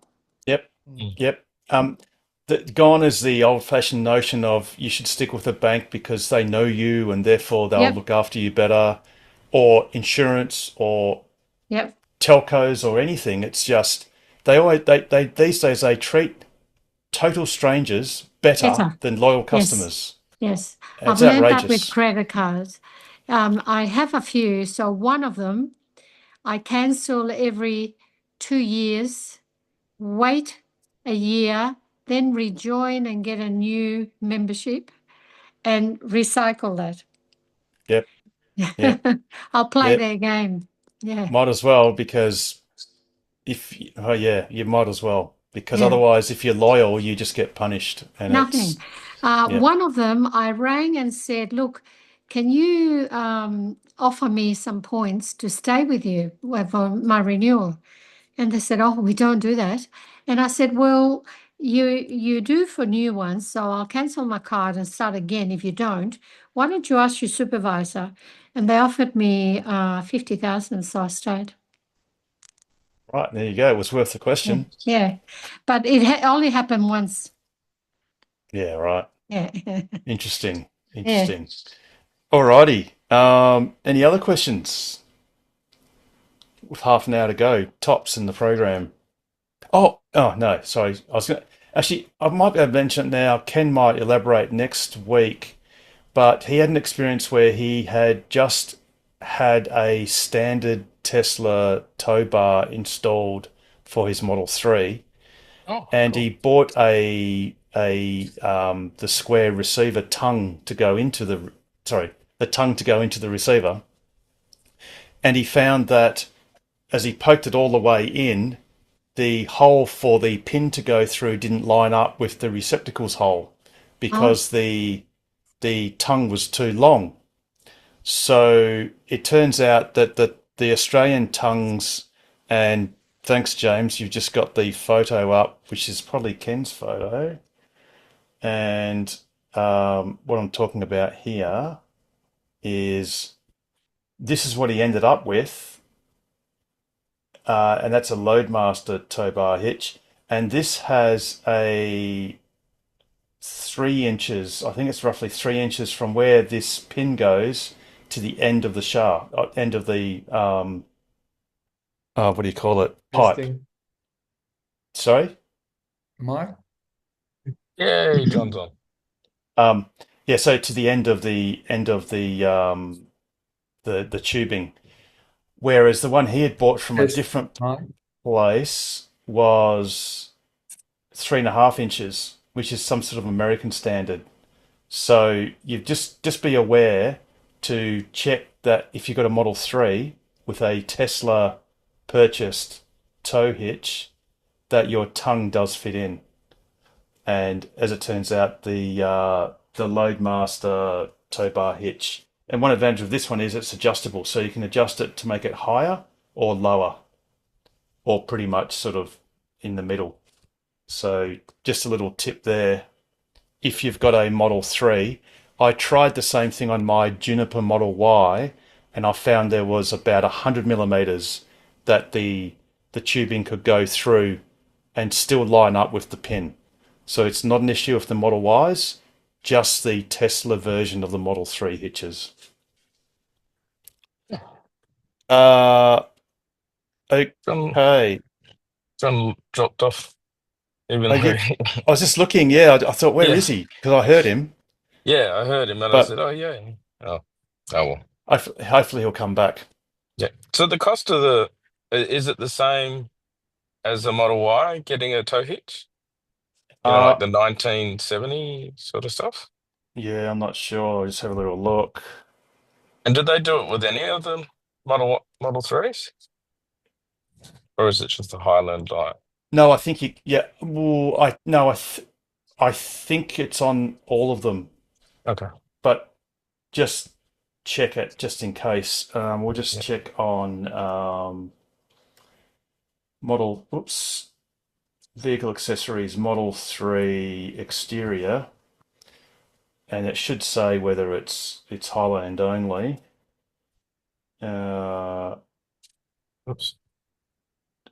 Tow hitch. I would have thought it'd be an exterior item. Oh no, it's a service installable. Sorry. Service, So yeah. here we go, service installable. Okay, Model I'll check it 3. out. No, where's the tow hitch? There you go. You just flick past it on the left. Oh, there. Sorry, tow package. Yeah, it's 1970, so that's the same. Same. Yeah. And I know you cannot get it on. Okay, so it's compatible with all non-performance Model 3 variants from 2017 to 2023 and 24 onwards. So in other words, that means the Highland as well and the old ones. You cannot get it on performance, and the reason for that is that the performance Model 3 is lowered, and when it's since it's lowered, or it's lower than the standard Model 3s, the tow hitch then doesn't comply with ADRs. So Would you my cannot. stealth performance be fine then? Yeah, but it may or may not be legal, strictly speaking. Yeah, in I that won't worry car. about it. We got it on the Y. Don't worry about it. Yeah, exactly. Yeah. Exactly. You don't want to slow down your performance car. No. You getting my mic now? Yeah. Harold? Yeah, gotcha, John. Yeah, go. Okay. Now on a different bummer news of the week, not Snoop Dogg at the AFL Grand Final, but the EV tax, news. Road of the user, week, road user charge. Yeah, that's not. Yeah. Yep. Yeah. That's going to happen. You can Is that- bet your sweet pippy that the federal government will latch onto that, and because they're begging to get some revenue, and they don't want to do many other things such as increase the GST, do a whole lot of things. Probably change things like capital gains tax exemptions on things and whatever. But a road user charge for EVs is like a lay down misere because there aren't all that many EVs around yet, and they can just use I guess what is a correct argument, which is, well, currently EVs don't pay a fuel excise, which notionally goes towards repairing roads. So therefore, it's fair that EVs have a road user charge. What the government should do is go further than that and apply a road usage charge on all vehicles, and then Absolutely. either reduce or eliminate the fuel excise. Because in fact, the fuel excise is quite unfair to people that have got older cars because they can't afford a newer car, and those older cars are inherently less fuel efficient and therefore pay more fuel tax because they use more fuel. So all vehicles should have a road user charge, and then that way the playing field is level. Well, a car's a car, and whatever it is, it should have the same fare. This idea of the petrol Well, one not and really. EVs, What about those big four-wheel drives and all the workmen's vehicles still a which car. use a lot more petrol? No, yeah, but it can be adjusted by weight. So you could possibly have weight categories. Yep.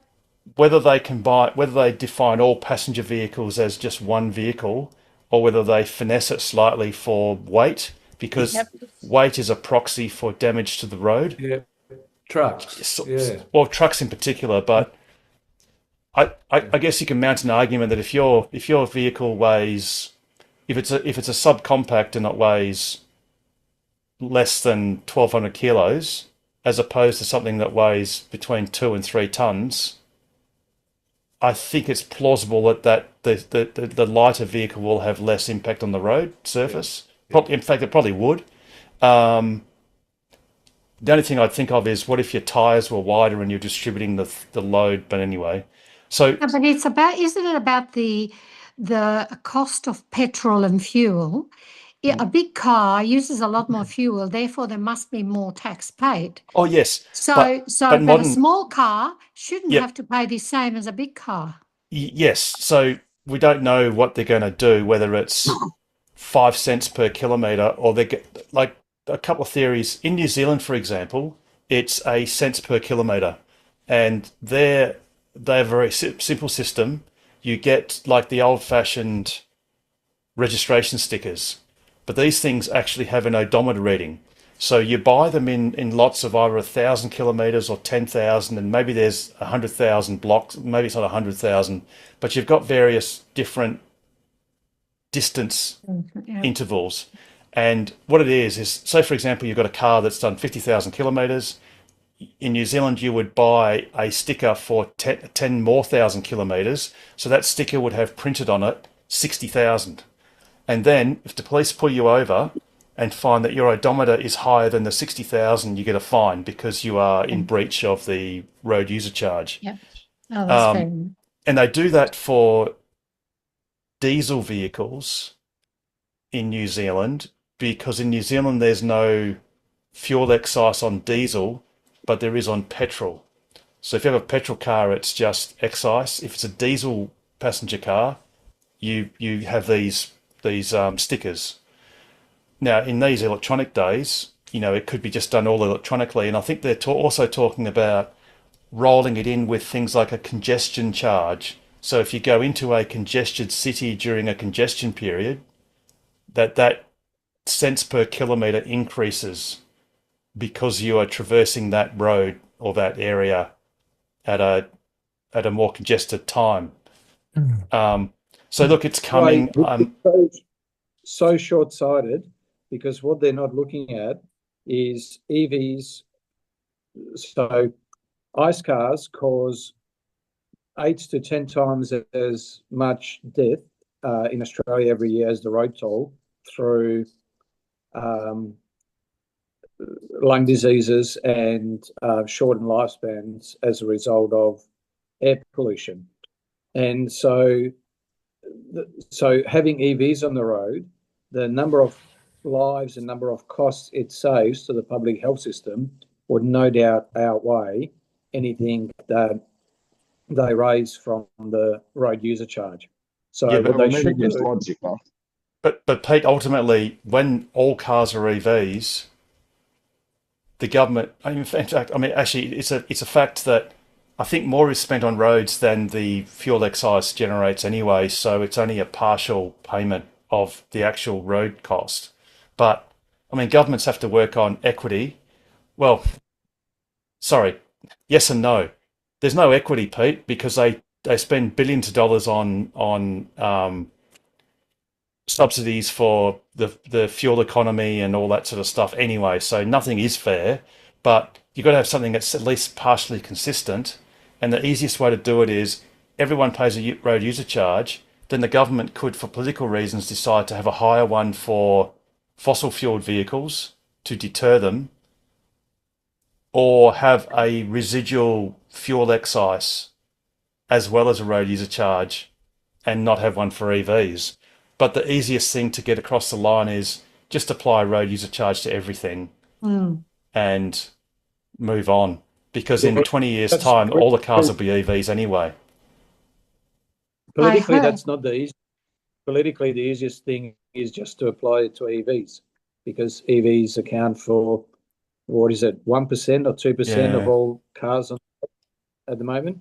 So politically, that's the easiest thing to do. Yeah, maybe that's what they'll do. Yeah, it's not the smartest thing. The smartest thing would be to move the whole continent onto a road user charge. There was a guru interviewed today on 6BR about all this, and he was some sort of authority, and he said that they were going to go with just one charge, and that would be the excise for everybody. Not have two, not have EVs. So it would be and, just a yeah. road user charge for everyone then. Yep. That'd be That's good. the fairest, because people are ringing in complaining that EVs don't have Yep. fuel, therefore they don't pay GST, and that Come we on. don't maintain the roads. Actually, you do pay GST if you buy electricity. Oh, is electricity subject to GST? I think it is. Yep. Yes. I think it is. Yes, Yeah. it is. Yep. Yep. But yeah, that's the fairest. We could sort of apply all these logics of, well, actuarially, EVs save lives, but I mean, if you wanted to be that way, you would then say all of the old cars, the veteran cars and vintage cars and all that, which are dangerous because they don't have ABS, they don't have safety features, they're DEF machines, they should be penalised for things like, banned or penalised for rego, and because they're DEF machines. And they literally are. You can, all of these old cars, you can just drive into a tree and it wouldn't even know it was a tree, nothing happens. So yeah, like I said, the road user charge, that's coming. That EVs are definitely going to get it without doubt, and everyone will love it except for the people that own EVs. But they're a tiny proportion of the voters, and That's what matters. Yeah. yeah, and that's what it's a political decision. Yeah. Whereas other decisions, which would be to do things like raise the GST or whatever, is not palatable this cycle. And other decisions are unpalatable for any cycle these days. So, I'm like, maybe just stay within your budget. Governments need to just cut They don't know what a spending. budget is, Paul.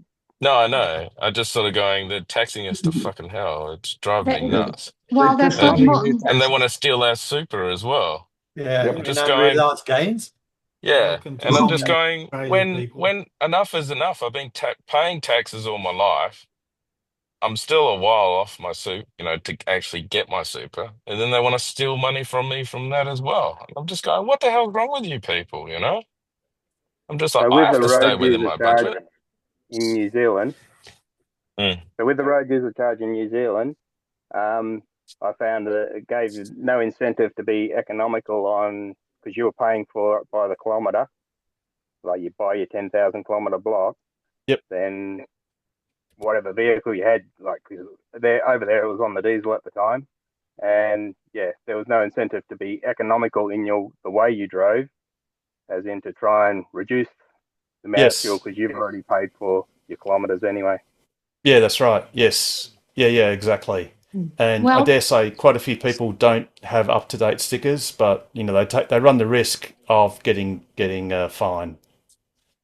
well, Paul, you can look forward to when you're older and they make you withdraw your super, whether you like it or not, Yes. Yep. because they want you to spend it all before you die. And they won't give you your Yes. pension, which you paid for. Sorry? They won't give you your pension, which you've paid for, Well, I because don't have a you've pension, saved all but your life and Oh, you've got super, so they no, don't but like I'm it. exactly.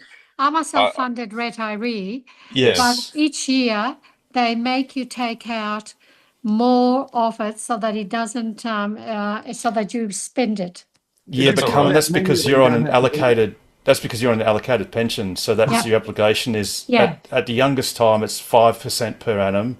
When you're 90, I Yes. think they want you to take out 10 or 15 because you'll be dead Yeah. soon, and they just don't want. Well, they just Yeah. They're keen to get it off you. with all due respect to anyone that's 90. I mean, God bless you. I'd love to get to 90, but No, I won't make it. don't buy green bananas because you might Yeah. not live long enough to eat them. Yeah. But but yeah, allocated pension. But that's No, got other it good doesn't. deals. It doesn't matter. You can take it out and reinvest it. It's Yes, just that you exactly. pay, then you just Yeah. pay tax on the interest. That's all. Yes, that's right. But Yeah, yes, exactly. Yeah, they're exactly. they're hassling me already. Well, don't pull Indeed. it out the way they want you to. Pull it out in blocks that suit you. Don't go on Yeah. an allocated pension. Yeah, So that's right. that's, But the allocated you pension control need the way you eat. what not tax advice, but one advantage of allocated pension, providing it's less than $2 million balance, is any earnings or capital gains Yeah. earned are tax free. Yeah, that's Whereas right. if it's a normal, if it's an accumulation phase, Yes. everything is taxed at 15%. No, So I it can, don't. Yeah. yeah, so it can be very enticing to have if you haven't got a large super fund to go allocated pension. Yes. Yeah. And you can actually have a section of your super can be allocated pension, Yes. and another separate fund can be an accumulation Yes. phase. Yeah. So you can pick and choose. What about if it's over No, 2 mil? it works on Over 2 mil, age. you're getting screwed, Yeah, Paul. no, but Don't worry, it's you just pay. no, but it's on age as well. So Yes. I have to have what I have to have. Yes. But Yeah. the accountant's onto it. Yeah, Yeah. exactly. James, you had your hand up, and Mike. Oh, you're muted, James. James, you can go first. Oh, I was waiting for Mike. I just put a picture from the Australian Tax Office because you're talking about fair, but remember it's not fair because most of the obviously agriculture, they claim it all back, agricultural mining, but what I think the reports from New South Wales and Victoria was 98% of all road damage is by heavy haulage. Yes. Yet, if you look at the second line there, heavy haulage claims money back. They don't have to pay that. So Oh, the excise. Yes, that's the right. excise, they claim it back anyway. So most of the damage is done by those guys. However, Pay nothing. we can say, great, make them pay, but you know what will happen? We'll just pay because all our deliveries will go up, everything goes up. Mm. So our problem is we don't pay enough. And so I think they're just trying to work out a way to get $800 a year out of that's the average be paying on fuel excise. Exactly, and that's what they're talking about, or 500. I think they were talking about as a simple rough calculation. Yeah. But if it becomes 800 or whatever, that's just what it is. And of course, you'll always have people that will talk about inequities. If you're in a rural area, you by necessity have to do more Ks. Is it fair that you pay more? Well, the fact is, you're travelling more, you're paying. Things just cost more anyway. So what do? You can't all live in a built-up area. Mike. Yes, changing the subject to one of Harold's favourite subjects, which is travelling long distances. So when I'm bored, I look up Tesla on YouTube and see what latest rubbish has been put up there. But I also like watching long distance, I don't know what you call them. Some of you might remember the SBS train things where they go across the country. Slow TV. Slow TV. So there's a chap, Jeeves or something, Jeeves or whatever you pronounce him. So he did 2,500 miles across in his new Model Y, and I quite liked it actually, you know, because you get to see bits of America, and he's a very dry humour sort of guy, just my type. But the interesting thing he said was that, you know, he added up the cost and the charging time and all the rest of it, and he said all Tesla need to do is basically just expand the range of the vehicles so that most, like a 3 or 4 hour journey, which is what most people can stand maximum of, should be in the 20 to 80% charge range, and then make all the charges at least V3s or more, because he was moaning that he had to charge at some V2s along the way in the middle of nowhere in America. It's just interesting to see his view, and as I say, he's quite funny. And he's just go on. Yeah, there's one counterpoint to that. So Kyle Connor from Out of Spec Reviews, or is it one of those Out of Spec Tests or something? Yes. They did a 10% challenge. So what they do is they turn up to a fast charger, and in the case of the Tesla, it was a supercharger with 10% battery. They then charge it for 10 minutes and then drive at 80 miles an hour, which is 130 k's and roughly 130 k's an hour on the highway, until it returns back to the 10% state of charge. So they basically got 126 miles, which is just over 200 kilometers of range back to the 10% after charging their car for 10 minutes. So after a 2-hour drive with a 10-minute break, you could just rinse and repeat that. And to be honest, you don't need a longer range. Like they turned up at 10%. I think they got to 50 something percent, 57% ish. If they spent another 5 minutes, they would have probably added nearly another 100 k's. Not quite. Yes. And most people's bladders, and in fact, I think the cops even recommend, or the road safety people recommend, that you should have a break a brief break every 10 minutes. Sorry, every 2 hours. And, you know, you just don't need it. I mean, I'd love it. I'd take a 1,000-kilometer EV like a Tesla. I'd buy it immediately because I do stupid things. But I think for most people, if you go drive down to Margaret River, I'm not sure how far that is actually, but that's about 300 k's, I think. 3 and a bit. Yeah, and that's a bit long for a lot of people, unless you're really dedicated and you've got your bladder in order and you haven't had that coffee in the morning and left first thing. Otherwise, you'd be busting to go to Eton after 160 k's. Yes, when we had our Sunday lunch, Paul was extolling this sort of driving habit, but all the people I know and have ever driven with, we're 3 to 4 hours, basically. Usually 4 hours and then have a break. But I will say that we don't have pets or kids under like 5 or something. Right? So, there is a section, but it was just interesting. Mostly I liked it because of his dry sense of humour, where he stops and what he sees and all that sort of stuff. But I thought it was an interesting perspective, because at the end he says it took him an extra, I'm going off memory here, so apologies if I get it wrong. I think he said it took him an extra 6 hours of charging time. Over what distance? Like 2,500 miles, so 3,000 or 4,000 kilometers or something like that. So 2,500. Which is about 3,700 or 3. That's 4,000 k's. 4,000, yes, 4,000. And it took 6 hours. No, charging time was 6 hours extra over his journey time. Yes.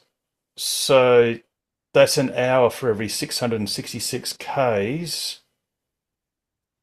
So that's half an hour for 300 k's. Actually, some places. Yeah, that's about right. No, that's about correct. So he's getting roughly 100 k's of range added per 10 minutes, Yep. which is a version 2 supercharger. Yes. So like at Again, Eaton, like- 100 and something kilowatts. Yeah. If you had the version 3 or 4, it'd be a bit quicker. Hence his lament that they should be more version 4s or 3s. But that's still a healthy way to do a long road trip. Yes.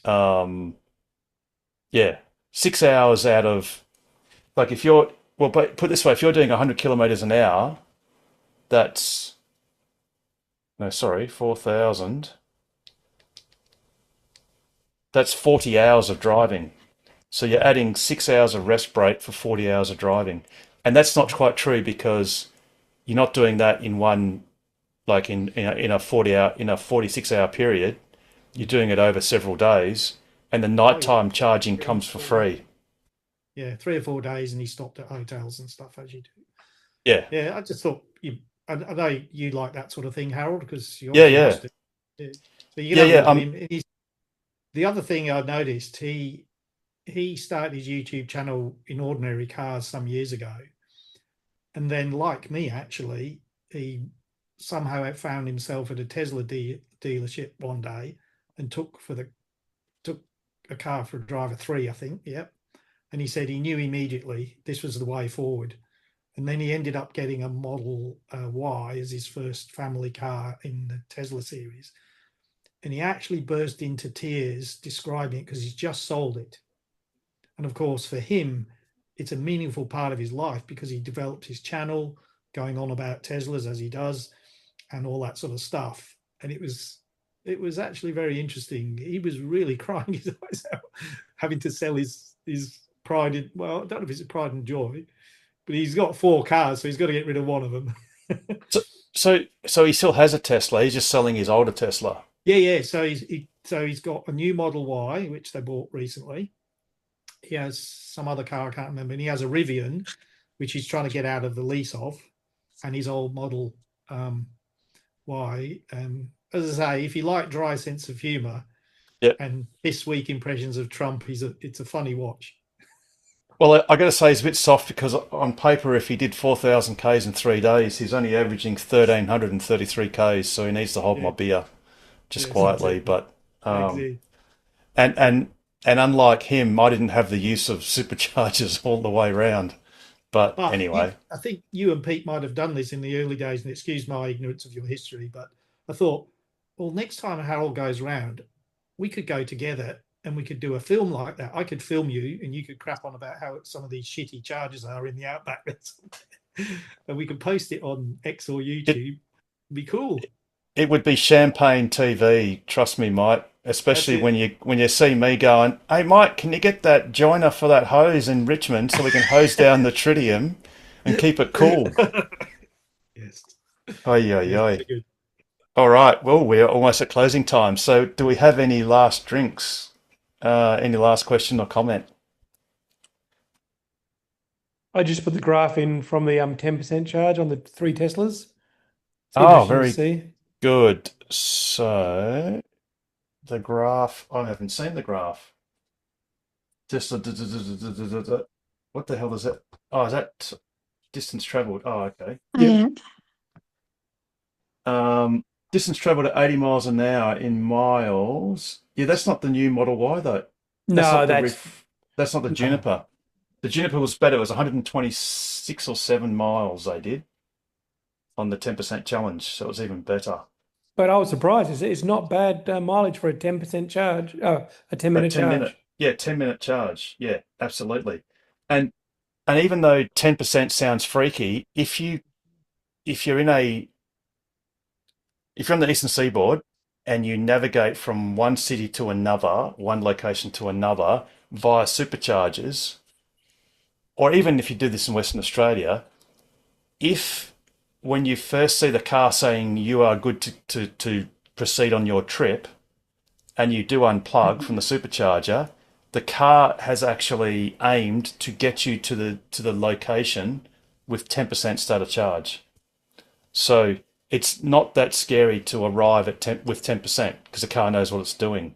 So the 10% challenge for 10 minutes, it's actually a very realistic challenge if you want to do a rapid road trip.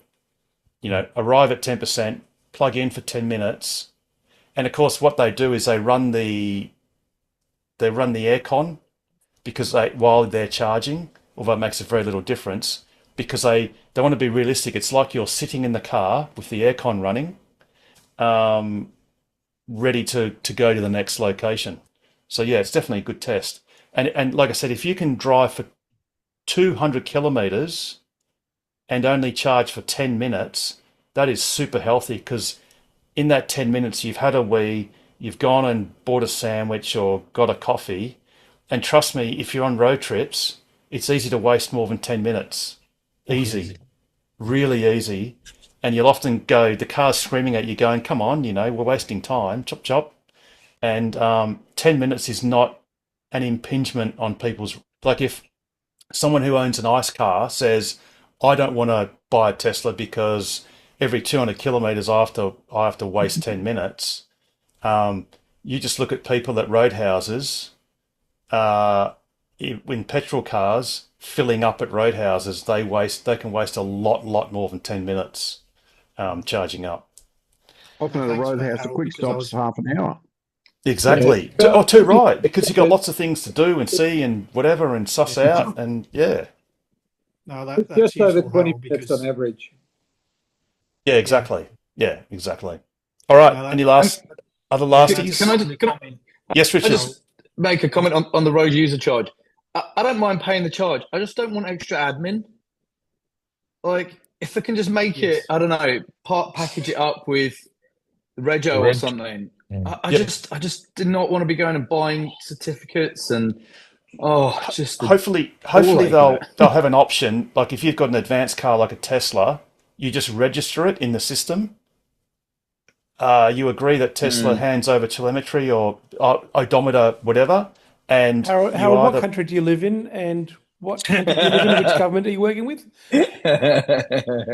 Yeah, we'll just go to the newsagent and buy a sticker. Yeah, or we'll just okay, fair enough. By the way, the road user charge, if it's $800 a year, would cost me almost $5,000 a year. Yeah, it would too, hey? Yes. Geez, well, we got 3 now, so. Yes. I don't think it'll be a per year charge, Pete. I think it'll be per kilometre. Maybe there'll be an option. Cost me more. Yeah, maybe there'll be an option.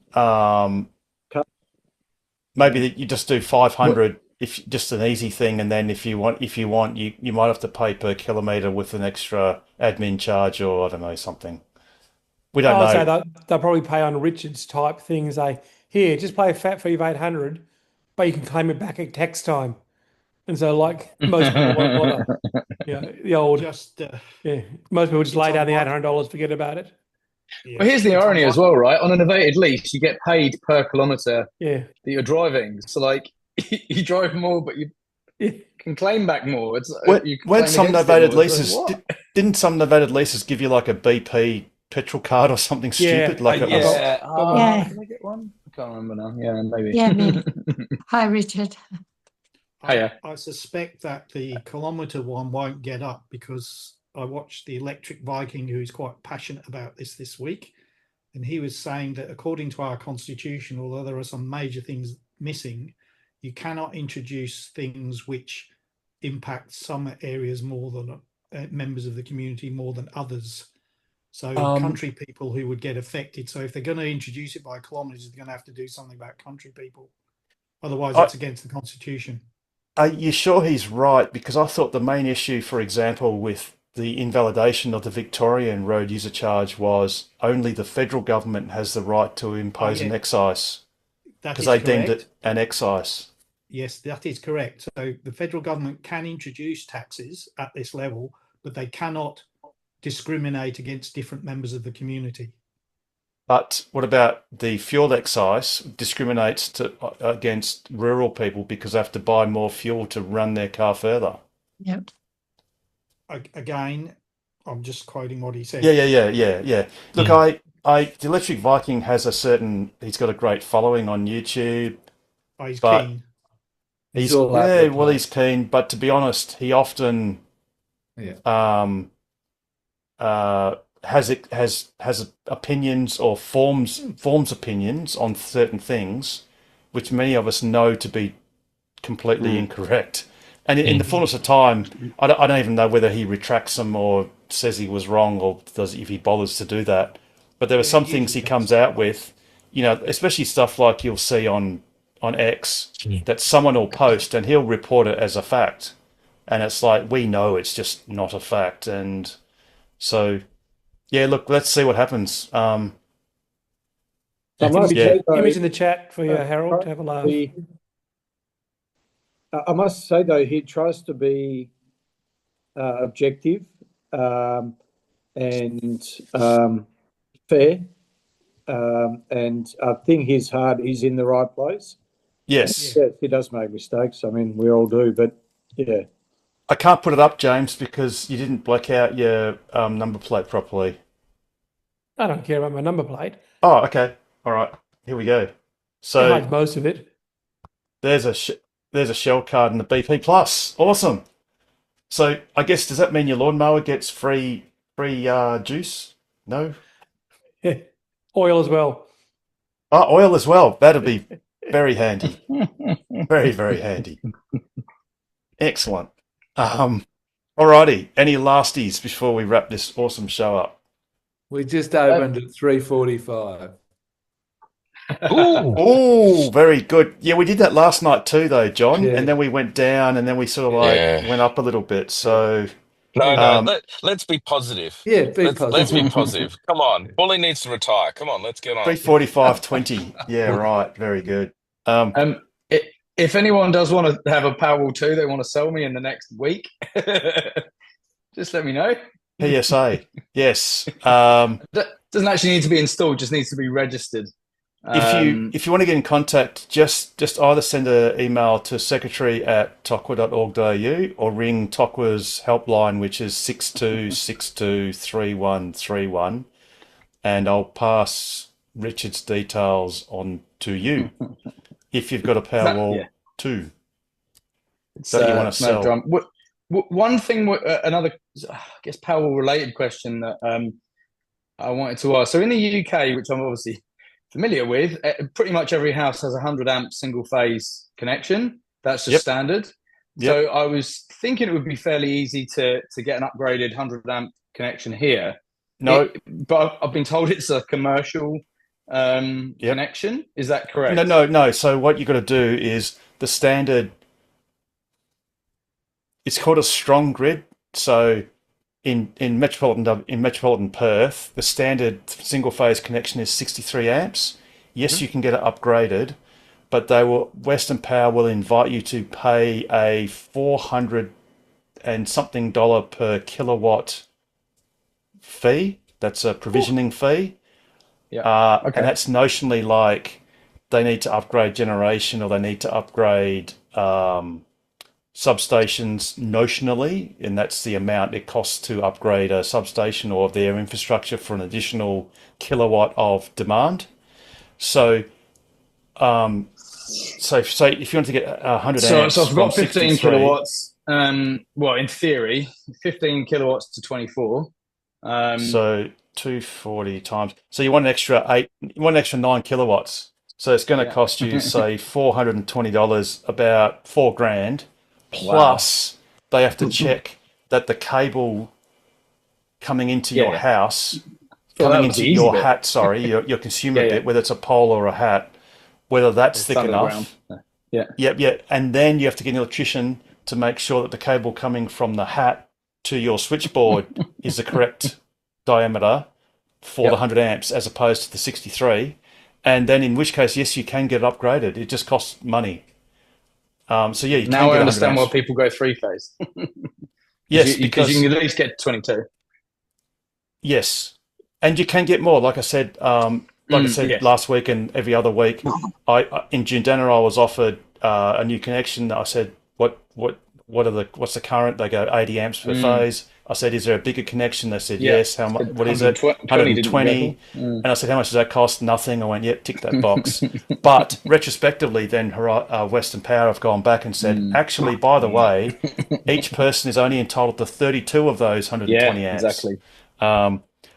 But then I'm sure at that house, if I still owned it, I could have then paid the uplift factor and gotten the full 120, which is what the boundary fuses would be anyway, because that's the service I got. And again, if any electrician comes in and updates your house and you've got a basic manual switch, they'll convert your main switch to a 63 amp breaker on single phase or a 32 amp 3-phase breaker as your main switch. But yeah, I mean, look, it's worth making the call, Richard. Just contact Western Power and go, hey, I want to upgrade to 100 amps. How much? And I mean, I have a distant dream of a 48 amp circuit for a Ford F-150 Lightning. I think that might be not happening. Oh, I'm sorry, I can't hear that. That's not a Tesla question. Sorry. Yeah. You can ask us anything about Tesla, not necessarily about something else. He No, wants to only charge his kidding. Tesla Semi. Yes, The that's Tesla right. Semi. Yeah. There you go. Yeah. Sorry, I meant to say it was for the Tesla Semi. No, but do contact Western Power, Richard, because the worst thing they can do is horrify you with a high bill, or maybe by some miracle you might get pleasantly surprised and it's quite reasonable and therefore worth it. Can I contact them myself, or do I have to get? Yeah, no, it's your connection. Okay. It's on the website. You absolutely connect them to upgrade your power. Yeah, absolutely. And like I thought said, you had to go through a Sparky for a no, do a because it's got design to nothing. get a submission. Okay. No, you will have to contact the Sparky to determine the cable thickness between the hat and and your house. Yep. But that's a lot easier to do. Western Power may already have that info though. So yeah, sure. Yeah, you never know. So do it. It's worth. The reason it specifically relates to Tesla here is because during that 9 a.m. to 3 p.m. midday saver time, we're doing the house loads, charging a car, and grid charging the power walls as well. And because our voltage here is so crappy, I've had to get Tesla to limit the import to 13 kilowatts, so I don't even have the full 15. So, we're quite power constrained. Thank goodness that Western Power have changed the rules for solar, because I just signed a contract today for 10 kilowatts of inverter and combined with the original will be 18.36 of panels. So hopefully that'll be awesome, and I won't need to then, draw quite so much. Yeah. But it's worth the question because, like I said, the answer might strangely please you, perhaps, potentially. Never know. Yep. You never know. It's always worth it. That's good advice. It costs you nothing to ask. And whoops, sorry, James, you've got. Thanks, James, if you're sharing links. Increased residential supply. Okay. Oh yeah. So takes 3 months, 4 to 6. Good. And then I think the next thing you had, James, was that the actual detail? The costs, the details of the costs. The costs. Oh, typical costs. Yeah. Okay. So design fee, other fees. This does not include complex. what it costs to actually put the wires in. Yeah. This is just for them to do the planning and then tell you, then they'll get somebody out to do the work. Do I have to pay the application fee before I can get the answer? Yes, you have to pay the application fee up front. Yeah, right. The $490 is $500. Mm-hmm. That's all right. Before they even tell me whether they can do it. It's a cost for getting a Ford. Well, that's not for that. Well, maybe it is a bit.